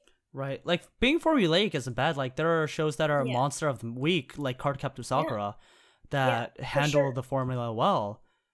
But yeah, but this time it was just kind of like nothing. There wasn't anything else other than, like, plot to, like, draw me in. And then once I knew it, I was kind of like, I could tell where it was going. I was like, okay, I've had my fill. Right. That sucks to hear, especially as someone who does love boxing as much as I do. And, like, the boxing was cool. Like, it did a very good job of it, but, man, well. Except he got rid of his gears, so it's like, come on, Gearless that's the cool Joe! Part. That's the cool part. I actually love that, to be honest. Yeah, I didn't dislike the ending. I thought it was fine. Not same. But for me, well, that's slightly disappointing to hear, but we can't win them all. Yeah. But yeah, so the next one on our list was another show I feel like had a lot of hype surrounding it at first and then kind of petered out at the end, which was Hinamatsuri. What? I think Did it people are not? still. I think people are calling this anime of the season. Are they Yeah, really? where did you get Yeah. this from? Oh, I felt that way. I'm sorry. Is this another thing where you gave it a fucking 6? This is another Sangatsu. Well, I gave it a 6, so I'll be the fate of this week. I gave it a 4, I think. I think I gave it a 6 or 5. I dropped So, Oh wow. so most people, I think of this as like the hidden gem anime of the season pick. I'm Was- apparently not Hidden one of Gem, them It's the 8th most popular show of the season. On yeah. anime? On like all time or like of the season? No, of the season. of the season.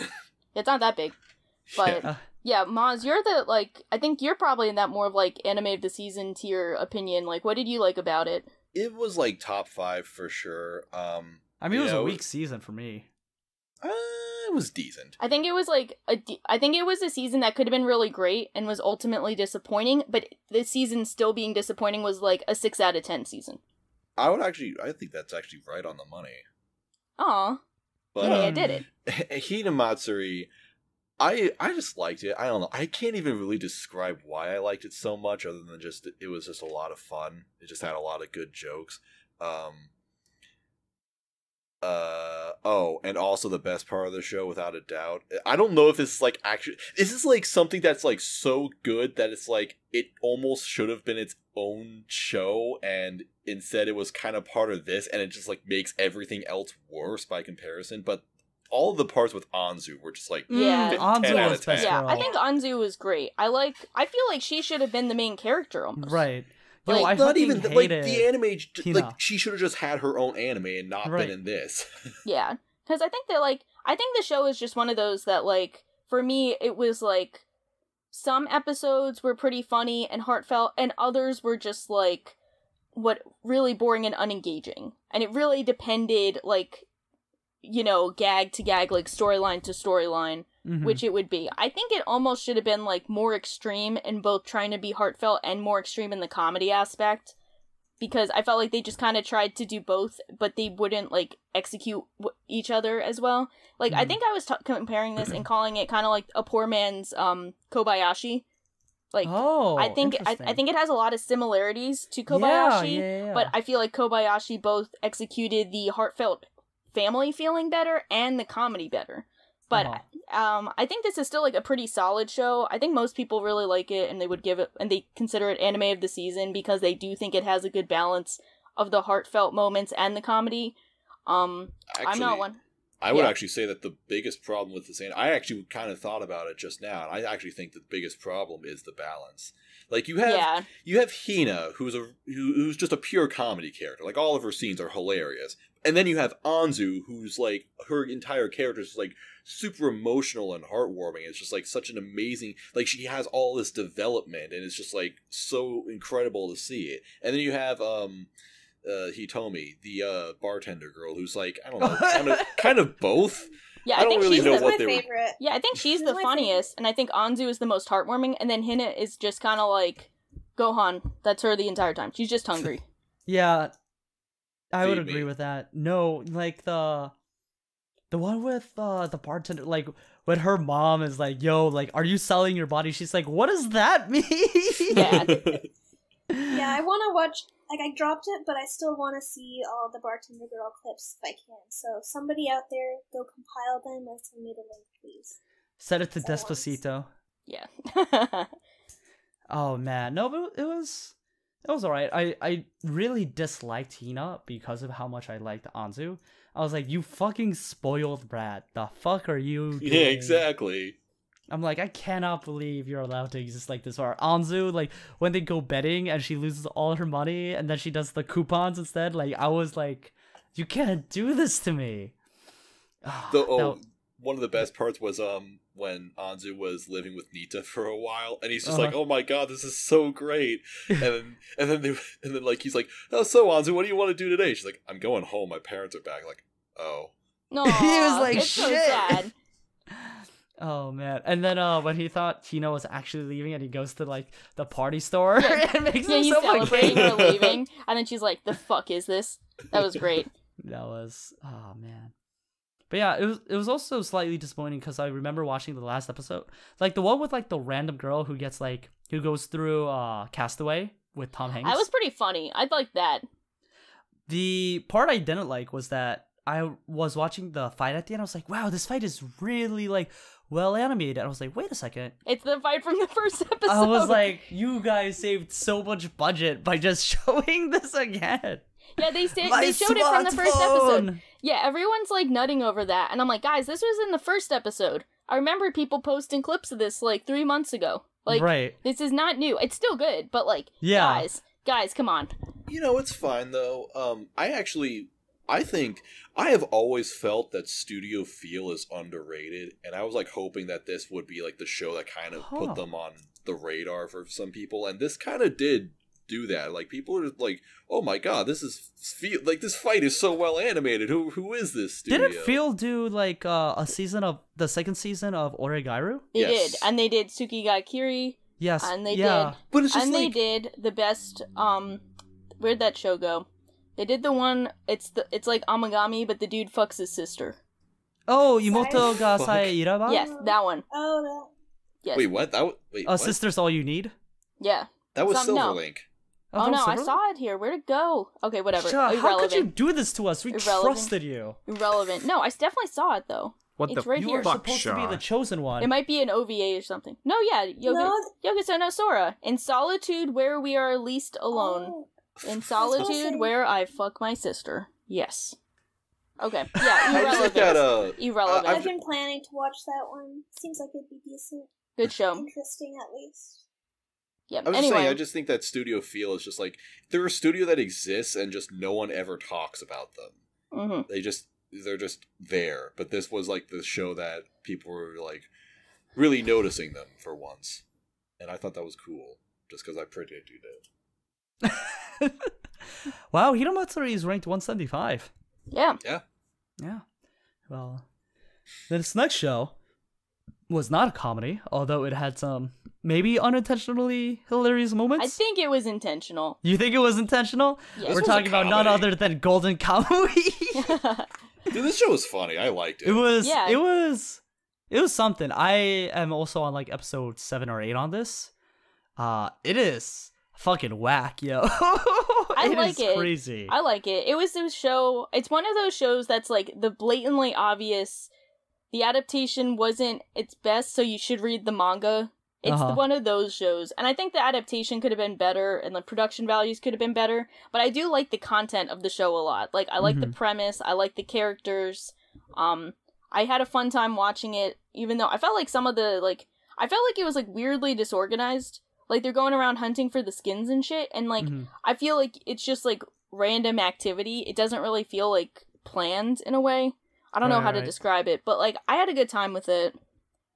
That's fair. Yeah. Yeah, the biggest problem for this anime is definitely the production values. Like it tries to rely on like physical humor a lot, and it's just like characters making certain reaction faces, and it's just so ugly that it completely falls flat on its face. And I was CGI bear. Oh my god. Yeah, I was criticizing this anime from like the first impressions, but you know, I ended up I really like Sugimoto and S-Tier. Yeah. I thought they were great. Wait, that's his name? Yeah. Sugimoto, I had no idea. If only he told us. Your joke was bad the first time, and it's bad now. We still were like, yeah, duh, that's his name. You're like, no, that's the joke. And we're like, no. Sugimoto the Immortal, alright? Sugimoto you didn't even let me say my joke. No, I have to cut it off at this root. We're not doing this. Yeah. But I also kind of like this anime for a bit of a different reason, just because this anime is a lot about like survival in the wilderness and shit like that, and that's actually something I'm like vaguely interested in, because back in middle school, whenever I had to do like those shitty summer book reports, I did them about Jack London's books. And, Where the Red Fern Grows. So that sort of stuff. Speaking of, that book made me ball, just sob forever. I thought you were gonna say all the survival instincts you need in order to survive your basement. His mother's basement. I need him to survive the cherry coke, the citrus. So yeah, and I even used to watch like some reality TV like stuff Bear about Grylls? survival. Yeah, like the Drink Your Piss show. So I liked how like sort of grotesque Golden Kamuy was like oh, here's the brain, like here's the bear, we're gonna skin it and eat its brains, and like, yeah, cool. That stuff is interesting to me. So I really like the subject matter of this anime a lot, and I'm looking forward to a second season. I didn't expect that to happen, but I'm glad it's getting a second season? It is. In fall. Yeah. It's a split court. Ooh, that's awesome. I'm excited. I'm excited. I'm excited for people who are excited about it. Oh, thank There you, you Jack. go. Aw, Thanks, Jack. that's so Aw. nice. The best. That's why we keep having you on. Thank you. But man, this is sorry. It's been absolutely crazy. Just like the Russia-Croatia match that is going on at the same time. But you know what? It's also crazy. Legend of the Galactic Heroes. That Dun, one dun, was dun. weaker when we were just saying best, and you could have said best of all time, Legend of the Galactic Heroes. This is I'm true. I'm stealing your transitions now. You But- should steal my transitions. No, that's the only one I got. No, so yeah, did anyone else watch this but me?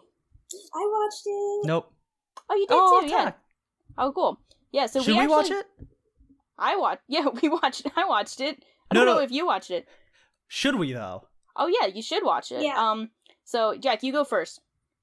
Well, so I think I watched the first episode, and then I started watching the original series too, Mm-hmm. and I think they're both good, but the one thing that bothered me with the new one is Reinhardt's voice. It just, I don't know, it sounded, I like the OVA voice where it's like much smoother and like softer, I guess. But yeah, it was really good, I think. Doing Miyano dirty there. Yeah. We actually just released an episode where we compare the new series to the original OVA series, and we had a cool talk about it. But yeah, I think just in terms of the new series, it was a really good entry. It's kind of sad that it was only 12 episodes. I think it was 12. It wasn't 13. But they're coming out with 3 movies afterwards. Ooh. Yeah, I hope Yeah. the movies are good. Yeah, I'm But hoping they those should will be be... good. Yeah, but they did a really good job of it, and I think a lot of people were surprised at how well they did at adapting the original novel into the series. I'd say the only real complaint would be that they didn't really get to go in as much depth as they would have in the OVA series with more episodes. But as a just like 12-episode series that focuses on the political conflict between a compassionate dictatorship versus a corrupt democracy, it was really interesting. And I think the new voice actors did a good job for me with these characters who have a lot of intrigue and great personality to them. So Yeah, I'd they recommend do a it. good job. Yeah, Yeah. it's definitely It's the styles. yeah. I think they did a great job with it, and I think people should watch it. And you don't need to watch the original to enjoy this one, which is the main Oh, message. Okay. That's the main That- message to get across. Yep. Thank you. That's all I wanted to know. If you Yeah. like sci-fi or space stuff or politics, it's like, yeah, just watch it. Or the Space Force. This space. Yeah. Oh boy. Yeah. Well, that's good to hear you don't need to have seen the original Legend of Galactic Heroes to be able to enjoy this season's iteration of it, but you will have had to have seen the original run of Cardcaptor Sakura to enjoy Clear Card. Yeah, And now, for sure. yes, and if you're curious about that, I have a watch this somewhere on our anime for Cardcaptor Sakura that you can check out. But until then, I'm a terrible ambassador for Cardcaptor Sakura, and I'm like 10 episodes behind on Core 2. Me too. I'm so... You don't understand how sad this makes me. Like, I never wanted to watch Cardcaptor Sakura Clear Card when I was tired. So it's Yeah, like... me too, because I I want to focus on it. You Exactly. Yeah, I want Attention. to respect it. Give I want to give respect all it more. the attention respect. it deserves. Put some respect on it. Put some respect on that name. I mean, it was Kabukura's favorite anime when he was a kid, according Of to Wotaku. course. And I was just like, so I never really found the time to like watch it or like force myself to watch it. But I know Shaw, you watched some of it, and Tactician Jack, I think you watched all of it. I'm behind on both of you, so this will be the Jack show in which we talk, in which she Yay. talks about it and we listen. Cardcaptor Yeah. Jakura. Yeah, well, Cardcaptor Sakura is like one of my favorites of all time, and it's really good. And I think I was a little worried about Clear Card since it was like 20 years later, you know, what they're gonna do. The art style's different, you know, they're starting a new plot line.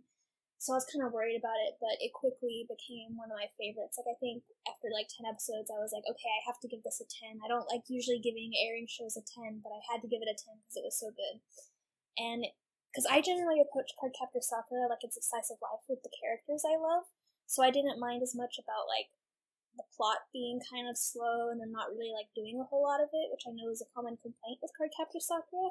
So if you didn't like that part in the original series, Clear Card might not be, you might not like it as much, especially considering the ending, which I won't spoil for you guys. Thank you. But I appreciate you. Like, okay, so originally I thought that it was kind of like a, because I won't go into specifics, but I thought it was like it was all a dream episode, and I was like, what? This whole season was for nothing? What the fuck? But then I realized, oh, I had mistaken it, what had happened. And it was still kind of disappointing, but not as disappointing as I had originally thought. So, I mean, it's like, I think I saw someone say somewhere that it's like, it's a good ending if it has a season 2, if it gets a season 2 eventually, but if it never gets a season 2, it's a terrible ending. Because they don't really resolve a whole lot, so... Interesting. Yeah. Because they caught up with the manga, actually. Oh, and the manga's still going. Mm-hmm. Yeah. Right. Yeah, I guess that's the worry with Madhouse, right? Because Madhouse has just, they don't have the bandwidth to like keep taking on multi-core ongoing projects. Yeah. Well, the same team, they're doing Chihayafuru, right? Yeah. The same director did that. So I'm kind of hoping that maybe after they're done with that, they'll go back to Cardcaptor Sakura Clear Card or something. Or maybe they'll have like a movie kind of for it. So that's what I'm kind of crossing my fingers for, you know. That would at be least nice. Maybe a movie or something to like give it a nice little finale, but... Right. That would be nice, especially since like I of course love Chihayafuru as well, like the director, like I just think did a fantastic job with both Cardcaptor Sakura and Chihayafuru. So I'm very excited for season 3. So like I'm conflicted, right? Because like both Chihayafuru and Cardcaptor Sakura are in my top 10. Yeah. I'm excited for both. Yes. But at the same time, I want more Clear Card, which hasn't been confirmed. So it's like, Chihiru's good, but to really make me be like totally fine, it's like, just give me Clear Card confirmation, more of it, please. I just want, on the list of clam things we wish could get adaptations, I wish we could get Tsubasa Reservoir Chronicle, like a good adaptation, like the finale by Madhouse with this crew. That would be beautiful. But alas. But speaking of Mahou Shoujo, you also said Precure this season became really good? Yes, Hugto Precure. It started kind of a few weeks into, I think it started at the beginning of February, actually, and it's like about 50 episodes each entry. So it's on like episode 22 or 23 now, and the first part of it for the winter season, it was really good, I thought, but then the second season, like the next 12 episodes it had, was super incredible. Like, it's rocketed to like battling for my number 1 of all time, which I feel bad saying about an airing show, but it's just really, really, really good. So if you're like kind of heard of Precure before, don't know how to get into it, or like you're kind of like, I kind of want to try it, I don't know, I'd highly recommend jumping into Hugto Precure and giving it a try, because it looks really good, it's got a ton of great characters, it's just perfect, pretty much. And what's the best way to get into Precure? Precure? Start with any of them, except for, like, the sequels, because there's 2 entries that are direct sequels. Futariwa Precure Max Heart is a sequel of Futariwa Precure, which is the first Precure, and then there's, like, Yes Precure 5 Go-Go, which is the sequel to Yes Precure 5. But any of the others, they're, like, pretty much standalone. But I would recommend either starting with Futariwa Precure, because that's kind of the beginning and it's really good. I'm watching it now. It's super good. Or Heartcatch Precure, which a lot of people say is the best Precure, and I think it's good. I also was watching that. And it's good, but Futariwa Precure is better. Anyway, I'm talking too much about non-anime Precure. But yeah, it's just kind of start wherever you want. But if you're kind of like, you're not sure how much you want to commit, I would say start with Hugto Precure, because there's only like 20 episodes out. So you don't have to commit to like 50 episodes. if you don't want. Makes sense. Well, that's good to hear. And a show that aired this season that you don't need 50 episodes to get into was Comic Girls, which was enjoyable at times and had a strong fan base showing. And I was actually pleasantly surprised with how it ended up going, although I had a couple of gripes with one of the characters in particular. But who else here watched it? I think Tak, you said you had seen some of it. Yeah, I watched some of it. I was kind of I dropped it, but I'm kind of been thinking maybe I'll get back to it. I'm not sure because it was good. I just kind of felt, I mean, it was decent. I just felt I didn't really have the time for it. Mm-hmm. You know, so but I'm considering it. Nice. Shaw, Maz, either of you? Nope. I didn't watch it either. The worst. Well, it was fun. It wasn't anything revolutionary. It was like, I guess, Bakuman for girls, I guess, but a much more slice of life, fluffy way. Although they did have some hard-hitting, serious moments, but it was definitely a lot more lighthearted and not quite as drama-y as Bakuman could get. Yeah, it was like, okay, it's like it was to Bakuman. Uh-huh. Let me try to think of a quick example. Okay, I'm blanking, but it's not Bakuman. It's like. It's like more Never lighthearted, mind. felt like more fun Bakuman, less dramatic. Yeah. Mm-hmm. It's cute girls doing cute things with a manga setting rather than, more focused on the manga with like that. Gotcha. Right. But yeah, it was really well done. I actually thought this and Wotaku I thought were the Dogo Kobo shows of the season, not Tada-kun. So that should also give an indication on its animation quality. It was pretty good. But for me, it was fun, and I don't think I would like pound the table to recommend it. But like if you have a bunch of free time, I guess it's a show you can watch. And then before we get to the main event of the season, the main event. We have Hisone to Maso-tan, which I heard was like How to Train Your Dragon. And apropos of that, I have not seen either. So, Tak, Shaw, Maz, any of you see Hisone to Maso-tan and have any thoughts on it?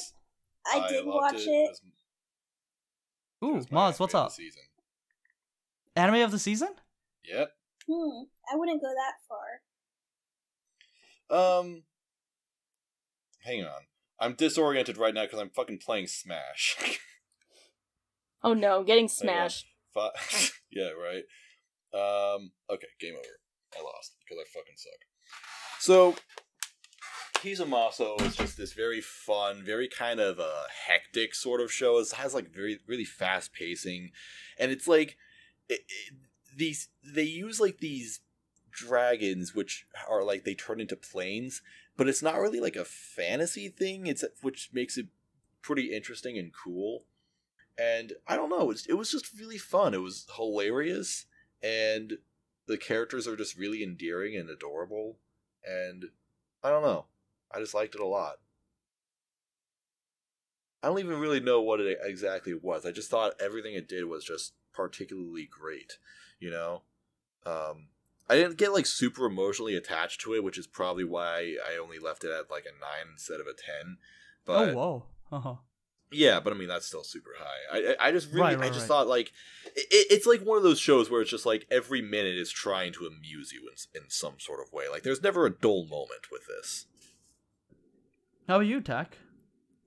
Well, yeah, I mean, I don't know, I'm kind of conflicted. Like I felt like most of the time it was kind of like a 7-ish. But then that ending, I didn't like the ending. Maybe it's because I didn't get it or whatever, but it felt really out of left field and kind of unconnected to the themes, or like it just wasn't finishing it all well, so I have it at a 6, but the main character, Hisone, she was really good. I liked her a lot. And it had a lot of good comedy moments and some good characters and some more kind of life, not as entertaining characters, but I'm not sure if I would recommend it. But I would recommend it. It was a show, I guess. I don't know. Well, I know Maz his his nines have been hit or miss for me at times. Oh yeah, Between this Sangatsu is and the Sorayori. season. That's what. No, my. You guys can't steal this from me. God damn it. My. I'm glad we have so many competing of the season. What? There is only one true. There's only one true with 2 X's, and that is Darling in the Franxx. Oh boy. Now, to give a little That was a context, show. I know Shaw have seen Gunbuster, Evangelion, Diebuster, Fooly Cooly, Gurren Lagann, Kiznaiver, Kill a Kill. Kill a Kill. Little Witchy, have you seen? I saw the movie. Mm-hmm. Little Witch Academia is good. The TV series, it's good. I recommend it. Yeah, I enjoyed it. I rather liked it. We will see. Akko Best Girl. But where were you going with that? Right. And I think Moz put this really well, because we are talking about Darling in the Franxx. And I think there was a thing you said about how Darling in the Franxx is like a fanfic written by a 16-year-old who's trying to mix up like Evangelion with Gurren Lagann and drinks Mountain Dew Code Red every day and lives in his mother's basement. Yeah, what did I say about it? What was the comment? It was really good. Yeah. I don't know where I posted it. Yeah, but it was we'll find it. We'll post it up on the screen. Bacon Bex, god damn it. One day I'm gonna stop fucking mixing the two of them. I can't believe you mixed them up since they're so different. They are very different. But it's just, oh my god, it was just so terrible, and like it's weird, right? Because it's a joint project by Trigger and A1 Pictures. But it felt so disrespectful. Like it's one thing to do an homage or like a reference.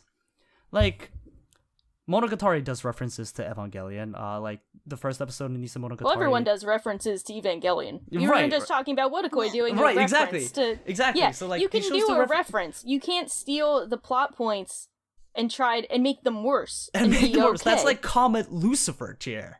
Yeah. And like you can't like rip off exact scenes like frame for frame. Someone posted like a side by side shot from Hero. Oh, sorry. His name is Hero. Yeah, fucking Hero. I keep thinking of Gundam Wing every time I say Hero, but Hero in like the Franxx and being like okay, like move, and like why isn't it moving? And like played it right next to Shinji doing the exact same thing, and like it lines up perfectly.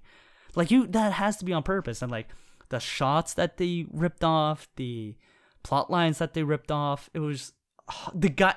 Like, see, I'm one who loves references and homages in anime. Like, I love a Natano Circus. I love a good Gainax pose. But the Gainax pose in episode 24 made me so actively mad because I just felt like it was so disrespectful to everything Gainax had stood for.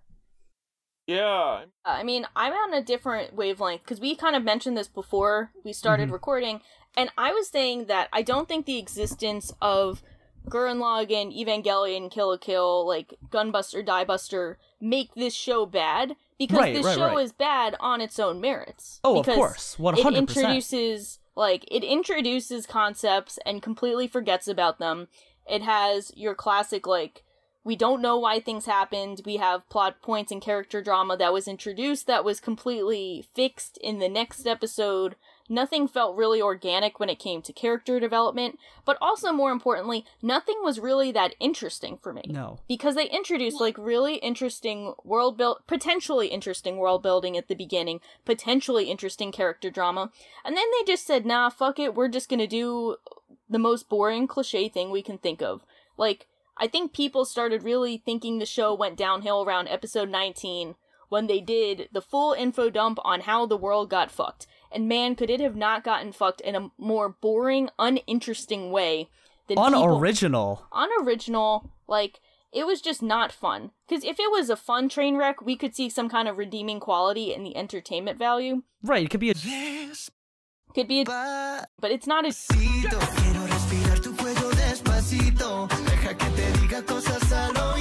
It's just boring. But I already talked a bit of this on our FranXX episode where we talked about the big dramatic episode, which was admittedly not really like my best because I felt very indifferent towards the series, but now I am mad and I hate this series. I have an opinion, but I realize it would be boring if all of us just hated it, so I'm gonna try and play devil's advocate whenever you guys bring up a complaint. Wish me luck, because I don't know how I'm gonna do this. Okay, I have a complaint starting out. They gave Ikuno AIDS. I don't know. I made a meme about it. It's a hilarious Hopefully meme. it'll We appear need on to the share this screen. meme. So hopefully it will appear on the screen when in the podcast, but it's kind of like, it felt like, they're like, okay, she's gay, what are we gonna do with that? And they're like, what do gay people do? Unrequited love, AIDS. Let's give that to her. Let's not do anything else with her. That's just it. I don't know. Understandable, but I enjoyed the series anyway. I think that's the only response. That's the only... I like, you can't, I don't even know. Yeah. Understandable, but I like this series anyway. That's the best defense. The thing, why, so I think this would be terrible even if, like, the other shows didn't exist, but I think it's even worse because you know what they could have done, right? Like, you know, it's like if, I don't know, the Togashi came out with a manga that was like absolute garbage. Like, you'd be like, Togashi, we know you can do like Yu Yu Hakusho and Hunter x Hunter. Like this is garbage on its own, but like look at all the other amazing things you did. And like specifically with Ikuno, like the way Gurren Lagann, not Gurren Lagann so much to an extent, Liron was a little iffy, one might say. But with it's like, that's the thing. Here's my main actual complaint from the original thing. So this is what I got salty about, is I really liked the original, the character who was the gay dude. And I call him the gay dude. Mitsuru, yeah. Or Zorome. I call him that because his main characteristic was being gay for Hiro. Yes. Not because, that was his thing. And it was an interesting dynamic to show what is this gay dude like in this society where they value male to female partners because that's the only way you can pilot the FranXX for like obvious reproductive propaganda purposes. Right. I found him really interesting. And I was like, this guy is interesting because he hates Hiro. Hiro was like his influence, and his whole motivation for going through dangerous experiments and trying to power was because he loved Hiro. Was because he wanted to ride with Hiro. And we all know riding with someone means fucking them. That's what it means. They fucking. Yeah, they fucking. And that's the context of the show. So what happens midway through the series is he has a conversation with Hiro and is like, wait a minute, I'm cool with not riding with you all of a sudden because I'm not mad at you and I'm cool with not doing this. And instead I'm gonna fuck the other chick and get her pregnant. Like, and all of a sudden he's like this straight dude. And I'm like, you know what? Like, it's so annoying because they were presenting him as this really interesting thing and then they completely nixed it. And everyone and people can say, oh, well, he never was proven to be gay, but we all know he's gay. If Hiro's saying, I want to ride with 02 means he wants to fuck 02, then this dude saying she wants to ride with Hiro. Ichigo saying she wants to ride with Hiro means she wants to fuck Ikuno him. wanting to ride with Ichigo. Yeah, that means she wants to fuck her. That's what they mean. That's what it means in the context of the show, and the show does a great job of undermining the context it sets up. Fuck this show. I'm sorry, that I enjoyed it even though it's terrible. Sorry, I forgot how to do devil's advocate. I did so bad. Like, oh my god. I failed at my role just like this show failed at providing anything of interest or or entertainment. Right. And like previous Gainax trigger works have like dealt with LGBT issues really well, like Kaoru, like Diebuster. Like Kaoru was done fantastically well in like such a short span, and then eventually the rebuilds with Mako and Ryuko in Kill la Kill.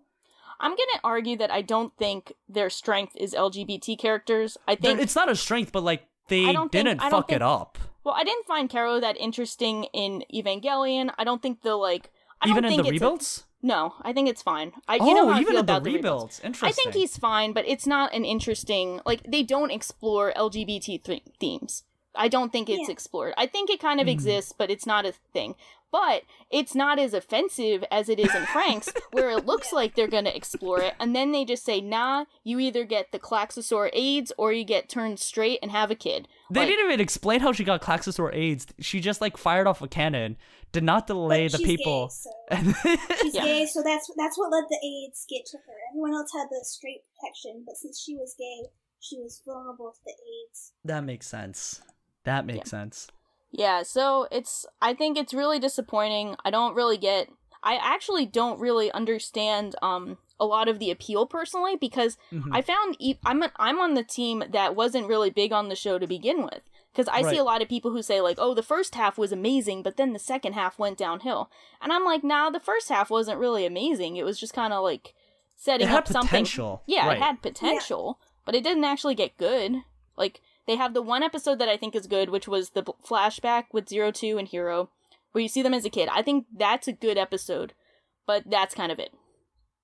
Yeah, I liked it at first, because it felt like it had a lot of potential to, like, do some really interesting things, but then as it went on, it kind of just never took an opportunity to do anything, so I was like, I'm not as into it, and then by, like, episode 7, I think was the one I dropped it at, because I'm like, this isn't interesting. But I watched the finale because of this podcast, because I'm like, I gotta have an opinion, and that led to the meme that I told about, so I'm happy I did watch it, even if I thought... I'm glad we got the meme.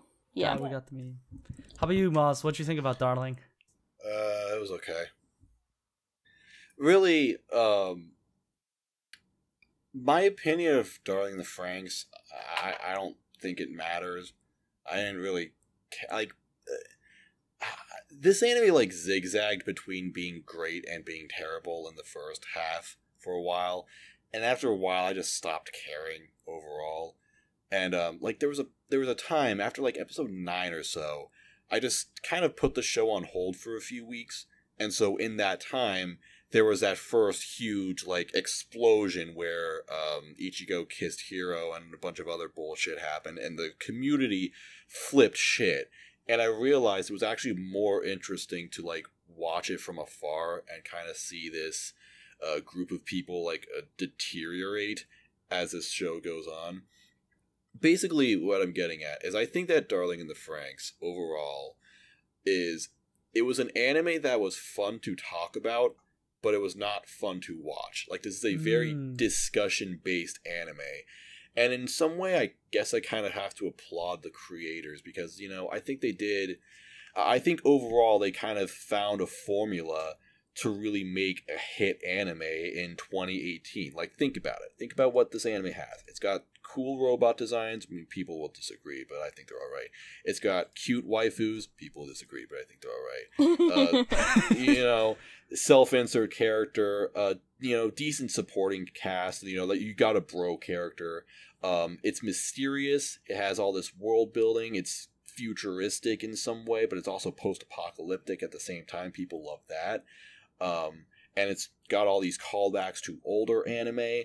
And most importantly, this anime has character drama. It has waifu wars. You know, think about, like, the most heated discussions about this anime were about, this girl kissed this guy. Fuck you. So, I don't know. I just really think that this anime was just kind of interesting to observe from a community aspect. And, you know, I really think that the team kind of succeeded in doing that, and just making this, you know. They really figured out what they needed to do, you know. People say that, you know, like, oh, they got death threats, well, that's not good. But I kind of wonder, like, okay, is it really that bad? Like, I'm not trying to support anyone who's sending death threats, but first off, were there any actual threats being made, or was this some guy with a Love Live avatar saying just like, oh, I hope the writer fucking, you know, dies, and that just like just an in-the-moment tweet being made? I mean, I did see some tweets that were like, tweeting at the director, go die. Okay. Yeah. That's inappropriate. Even I don't if like it's in that. the moment, it's still... But Yeah, I do there's- think, yeah. but I do understand the general sentiment of what you're saying, Maz, is you're saying, like, they elicited this, like, very extreme reaction out of the audience, and they had this high level of involvement from a lot of people to the point where they would send out death threats, which means they're that invested and they care that much in maybe a negative way. Well, even more so than that, because that happened at all, that got the anime publicity. More and more people were talking about it now, and it even got some sympathy for the staff. Like, because even people who were criticizing the anime were like, "Oh, they don't deserve that," you know. So that's kind of what you know. Like, again, it's just like the community aspect, lifting it above everything else. You know, this was a very community-based anime. So I don't know. I gave it a 5. I'm just kind of in the middle, just because I just kind of stopped caring about the anime overall, and was just more interested in what people had to say about it. I think that was infinitely more interesting, and I am interested in revisiting this in the future, and like maybe by the end of the year to see how it's remembered, you know, because that's the next step. That is the real interesting aspect, is to see how will this be remembered, because I kind of feel a lot of similarities between this and Re:Zero, even though I find Re:Zero to be a much better series. Yeah, actually. Yeah, I never thought I'd say that. Well, yeah, Re:Zero I always found was, like, a decent show, but not, like, amazing or terrible. But I do like Re:Zero a lot more. But it's an interesting thing to see, like, as you said, this show, whether you loved it or hated it, gripped the community in a way that it was always part of the conversation. There were always people talking about it. People had opinions on it. And, well, it'll be interesting to see which of the stronger two opinions, the love it or hate it crew, prevails by the end of the year. Right. I'm interested to see how it does, because I know anime Twitter and anime Tumblr, like, latched on to Darling for sure. And it was very prominent in the LGBT community, especially in its first score because of Zorome, because of Ikuno. But I haven't touched... So one of my friends is, like, really into that community, and I haven't really touched base with that since. So I'm interested to see if they turned on it, if they kept up with it, if they still loved it that way. But it's also worth remembering, too, like, we're talking about the relevancy of this and how big it was. Don't forget that back in January, Kim Kardashian was saying that she watched anime and that she dyed her hair pink after 02s. And she was it, like, after 02? Well, she Instagrammed a picture of 02 and was like, I dyed my hair pink after her. And I'm not sure if she, like, backtracked on it later or not, but, like, the fact that Kim Kardashian had a picture of 02 on her Instagram is just kind of like, you know, people aren't going to ignore that. I mean, I'm going to be honest, like, before this anime dropped, I was, like, super hyped up for it. I made my roommate, Gale, watch through Eva, Gundai, Gurren Lagann, like, all because of this. Like, we went through the whole Gainax universe just for this show, because I was like, I'm so excited for another Trigger anime, a Trigger Mega anime. But the best laid plans... Isn't it less Trigger, though? Because it's mostly A1. It's mostly A1, but at the time... Actually, I thought it was... it's by Cloverworks, which is a subsidiary studio of A1 Pictures. This is true. Well, it depends if you love it or hate it, because if you love it, it's Trigger. If you hate it, it's A1. Because that's got to perpetuate the meme that, like, A1 makes terrible shows and Trigger saves anime. So if it saved anime, it's Trigger. If it's awful, it's A1. The more important thing is to look at who directed it, who is Atsushi Nishigori, who is a Gainax Trigger, like, diehard from way back when, but he didn't really start directing until he did Idolmaster, which 2011, which some people remember is like a Gainax with an A1 instead of an AI, because a lot of Gainax X-Packs worked on it. And Imaishi, who is at the forefront of things like Gurren Lagann, Kill la Kill, Die Buster, Fooly Cooly, he basically did not have a role in this. And so towards the end, when I was like, man, like, I really hope this is in a good director's hands, because it's going to really need to be, like, really tightly woven in order to do well, I saw that Imaishi, like, basically washed his hands off it. I was like, nope, that's not going to happen. Yeah, I've had someone call me, like, the discussion thread. They said that I'm just a Trigger fanboy, because I said that it was more A1 than Trigger, and I'm like, okay, first of all, not a guy, so I don't know where you're getting that from. But then Everyone... second of all, it's like, if Darling in the Franxx was good, I would also be saying A1, like credit A1 for that. You know? Right. Yeah, my edge isn't that strong where I actually have to, like, be like, ooh, A-Win can't possibly make something good. They made Wotakoi. So I, like... They made Sword Art Online. They made Shinsekai Yori, so... Yeah, I, like... Yeah, we're not all, like, on the Digibro thing of, like, hating A1, and even then, it's, like, it's become a meme. Like, right. I hope people aren't actually unironically like, well, it's A1, so of course it's bad. No, like, if it's a joint venture, then they're both at fault for this, but as you said, like... You have to look through the staff A1. One by one. No, yeah, you gotta look at the staff. Yeah. And, like, you could say, like, it was A1, but the director is, like, A1, but has very strong Gainax Trigger ties. Yeah. He also did the series... seems like Trigger, like, oh, it's got aliens, that's a Trigger thing. It's like, that's a Gainax thing. Yeah. Like, Gainax, like, it had the Gainax pose and everything. Gainax. So. Yeah.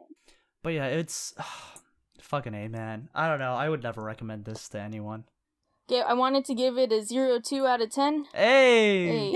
But you know what? I actually gotta give that now. That's a really smart... I want to, but I actually thought about it, and I'm like, okay, I want to do that because that meme is, like, not bad. But I did give it a 3 out of 10 because I didn't find it to be a hard watch, but I do think it's, like, a very terrible show that has, like, little to no redeeming qualities. But it was easy to watch while it sucked. No, I just gave it a 0.2 because of the meme. I had it at a 0.3, and then I was like, I just felt... the Trigger and Gainax blood within me, like, revolting when I saw that last Gainax pose. And not even a single Itano Circus. Like, get the fuck out of here, man. Yeah. Get out of here with that broke-ass shit. I know. But... Well, that was spring in a nutshell. I kind of said it in that I feel like this series...